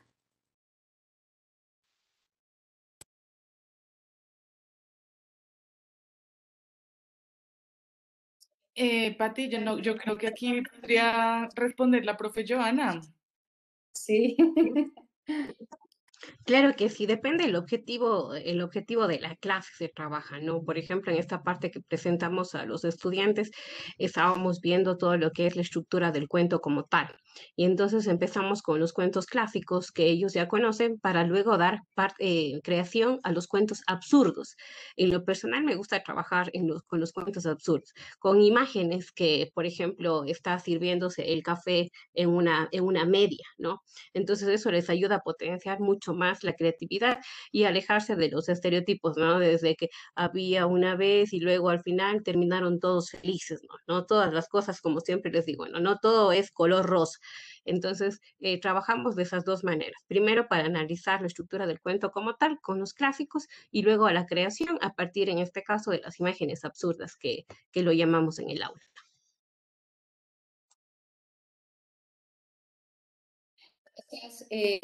Perdónenme, voy a proponer lo siguiente, ya por la hora que es, hay varias preguntas que tal vez sería interesante retomar como en un ejercicio de articulación. Entonces, Vamos a mirar cuáles son de pronto esas preguntas que se pueden articular entre Javier y Sandra y mientras tanto, si les parece, entonces podríamos comentar algunas cosas relacionadas con esto de la pregunta que le hicieron a Joana. Nosotros también nos hemos, por ejemplo, planteado la idea de que cómo sería pensar, digamos, como en esa progresividad que tal vez algunos de nosotros estuvimos en la propuesta presentada en el seminario por Pilar Núñez, la profesora Pilar Núñez, ¿no? Y ella recalcaba que uno de los aspectos de mayor dificultad para poder, digamos, mirar este proceso como en términos de consecución, es decir, de cómo se puede pasar de un primer momento a un segundo momento, a un tercer momento, y no que se dé, por ejemplo, el hecho de que lo que los niños aprendieron del cuento o de las narrativas o de las historias o de matemáticas o de lo que haya sido, en primero vuelve nuevamente a aparecer en quinto y casi que como con las mismas condiciones, ¿no? Entonces nosotros nos hemos venido planteando esto también en el ejercicio de la comunidad. Y pensábamos, bueno, cómo, por ejemplo, veíamos el video en el que la profesora Silvia trabajaba con los niños a partir de las canciones, la profesora María Magdalena también trabajaba algunos elementos de este tipo y lo mismo la profesora Joana. Y nos preguntamos, bueno, ¿cómo podemos en este ejercicio pensar como en esa secuencia, ¿cierto? Es decir, cómo arrancar con los niños más pequeñitos, que son los que tiene Silvia, luego con los que tiene María Magdalena y luego con los que tiene Joana, en ese ejercicio de pensar el cuento como en esa estructura hacia a un largo tiempo, ¿no? Entonces veíamos, bueno, creemos que uno de los aspectos interesantes allí puede ser el trabajo con imaginación, creatividad, fantasía. Y también nos planteábamos algo allí, es decir, bueno, ¿cómo será que estas son tres, llamémoslas categorías, pensándolas desde lo que está pasando en los proyectos, disculpen, en el desarrollo de la investigación? Tendríamos que verlas como momentos que la una desencadena a la otra, o podemos verlos como fenómenos que suceden simultáneamente en la narración. Podemos dosificarlas o la manera de entenderlas en cada uno de estos niveles con los que se está trabajando debe ser distinto. Y bueno, allí empezaron a surgir muchísimas ideas, hipótesis también para tratar de entender cómo abordar esto desde esa perspectiva, ¿no? Y nos posicionábamos en el lugar de que el pensamiento crítico lleva a cabo, o en el pensamiento crítico se lleva a cabo todos estos elementos, ¿no? Así como lo planteaba María Inés en la diapositiva sobre las preguntas que nos hacíamos para tratar de pensar esto del ejercicio de la Lexon Style. Y veíamos pues que por allí la ruta o el camino que queremos transitar para mirar lo del pensamiento crítico, pues está anclado, está articulado pues a esas tres palabras, categorías, nociones. Todavía no les hemos puesto un nombre específico, pero sabemos que ellas tienen un elemento fundamental para pensar esto que es el pensamiento crítico.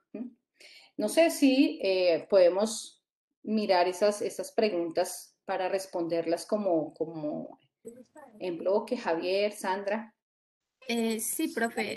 Como última pregunta daremos paso a la de César Correa porque en esta abarca también la Lesson Study y dice lo siguiente. La ficción es un recurso fundamental para la creación literaria y la producción narrativa. Sin embargo, representa un elemento fundamental para la construcción subjetiva e intersubjetiva como el docente animador de la Lesson Study. Pone en relevancia estos procesos de formación subjetiva e intersubjetiva. Muchas gracias, excelente exposición.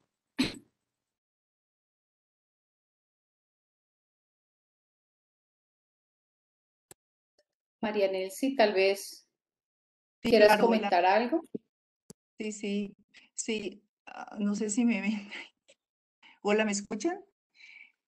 Sí, gracias César por la pregunta. Sí, es muy interesante porque de hecho yo creo que esa relevancia a la que hace alusión César frente a los procesos de subjetividad e intersubjetividad en la Lesson Study está presente en todo el proceso y desde el inicio del proceso. Es decir, cuando el docente decide abrir su aula de clase para que otros le observen lo que hace, ¿cierto? Y además tenga la apertura para también después del ejercicio de la acción de dar la clase, poder reflexionar con los otros, ¿cierto? Sobre qué pasó en esa clase, cómo se dio, si realmente hubo comprensión de parte de los chicos, qué aspectos se pueden mejorar o ajustar para una próxima clase.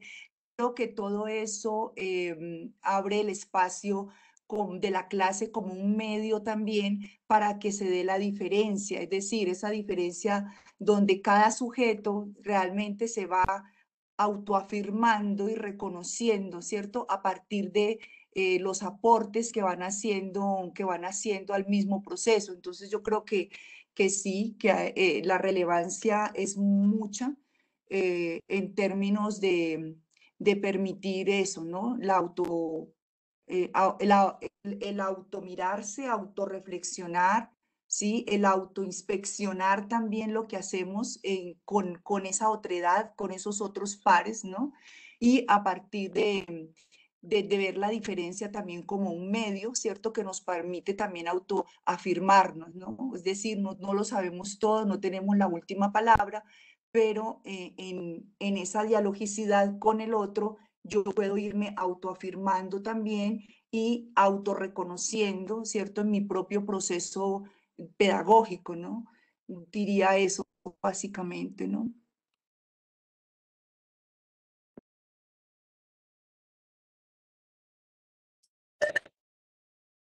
Bueno, ya son las 10:59. No sé, Javier o Sandra, si quieren colocar alguna pregunta o algún comentario final para cerrar, o si alguno de los colegas quieren cerrar con alguna reflexión o comentario. Y con eso pues estaríamos dando ya por finalizado nuestro seminario del día de hoy. No, más bien el paso sería para las palabras de cierre. Con eso hemos culminado el proceso de preguntas y comentarios. Ok. Listo. Entonces, si no tenemos más preguntas ni comentarios, entonces les agradecemos a todos por su presentación, por su presencia. Este ha sido pues el trabajo que hemos venido desarrollando de manera cooperativa el nodo. Los compañeros pues están en este momento abriendo sus cámaras, son quienes han participado con sus aportes, sus reflexiones. Todos hemos hecho un ejercicio de acercamiento al proyecto desde esto que se denominan las comunidades mixtas de investigación, y realmente podemos decir que ha sido una experiencia muy interesante, muy favorable. Hemos podido converger entre estudiantes en formación, estudiantes egresados, docentes de aula, investigadores de la universidad, y creo que esto nos ha dado la posibilidad de hacer un trabajo absolutamente pertinente y necesario pues también para nuestro contexto educativo ecuatoriano. A todos ustedes muchísimas gracias, gracias a todos y a cada una de las personas que ha participado. María Nancy está con problemas de conexión desde el día de ayer y ha hecho un enorme esfuerzo para acompañarnos, y creo que muchísimos también de los chicos estaban también con problemas de conectividad. Sin embargo, pues todos ahí presentes, como se suele decir, ¿no? Muchísimas gracias, un abrazo a todos, muy amables por su presencia, a la coordinación de la red y del proyecto, y entonces quedan las puertas abiertas para el próximo seminario, que es de hoy en 8 días, sería el cierre de la secuencia de los seminarios, y estaremos atentos a nuevas convocatorias de la Red Iberoamericana de Estudios sobre Realidad para seguir compartiendo con ustedes y difundiendo pues los procesos de investigación que se están realizando de manera cooperativa con varios países que forman parte de la red. Muchas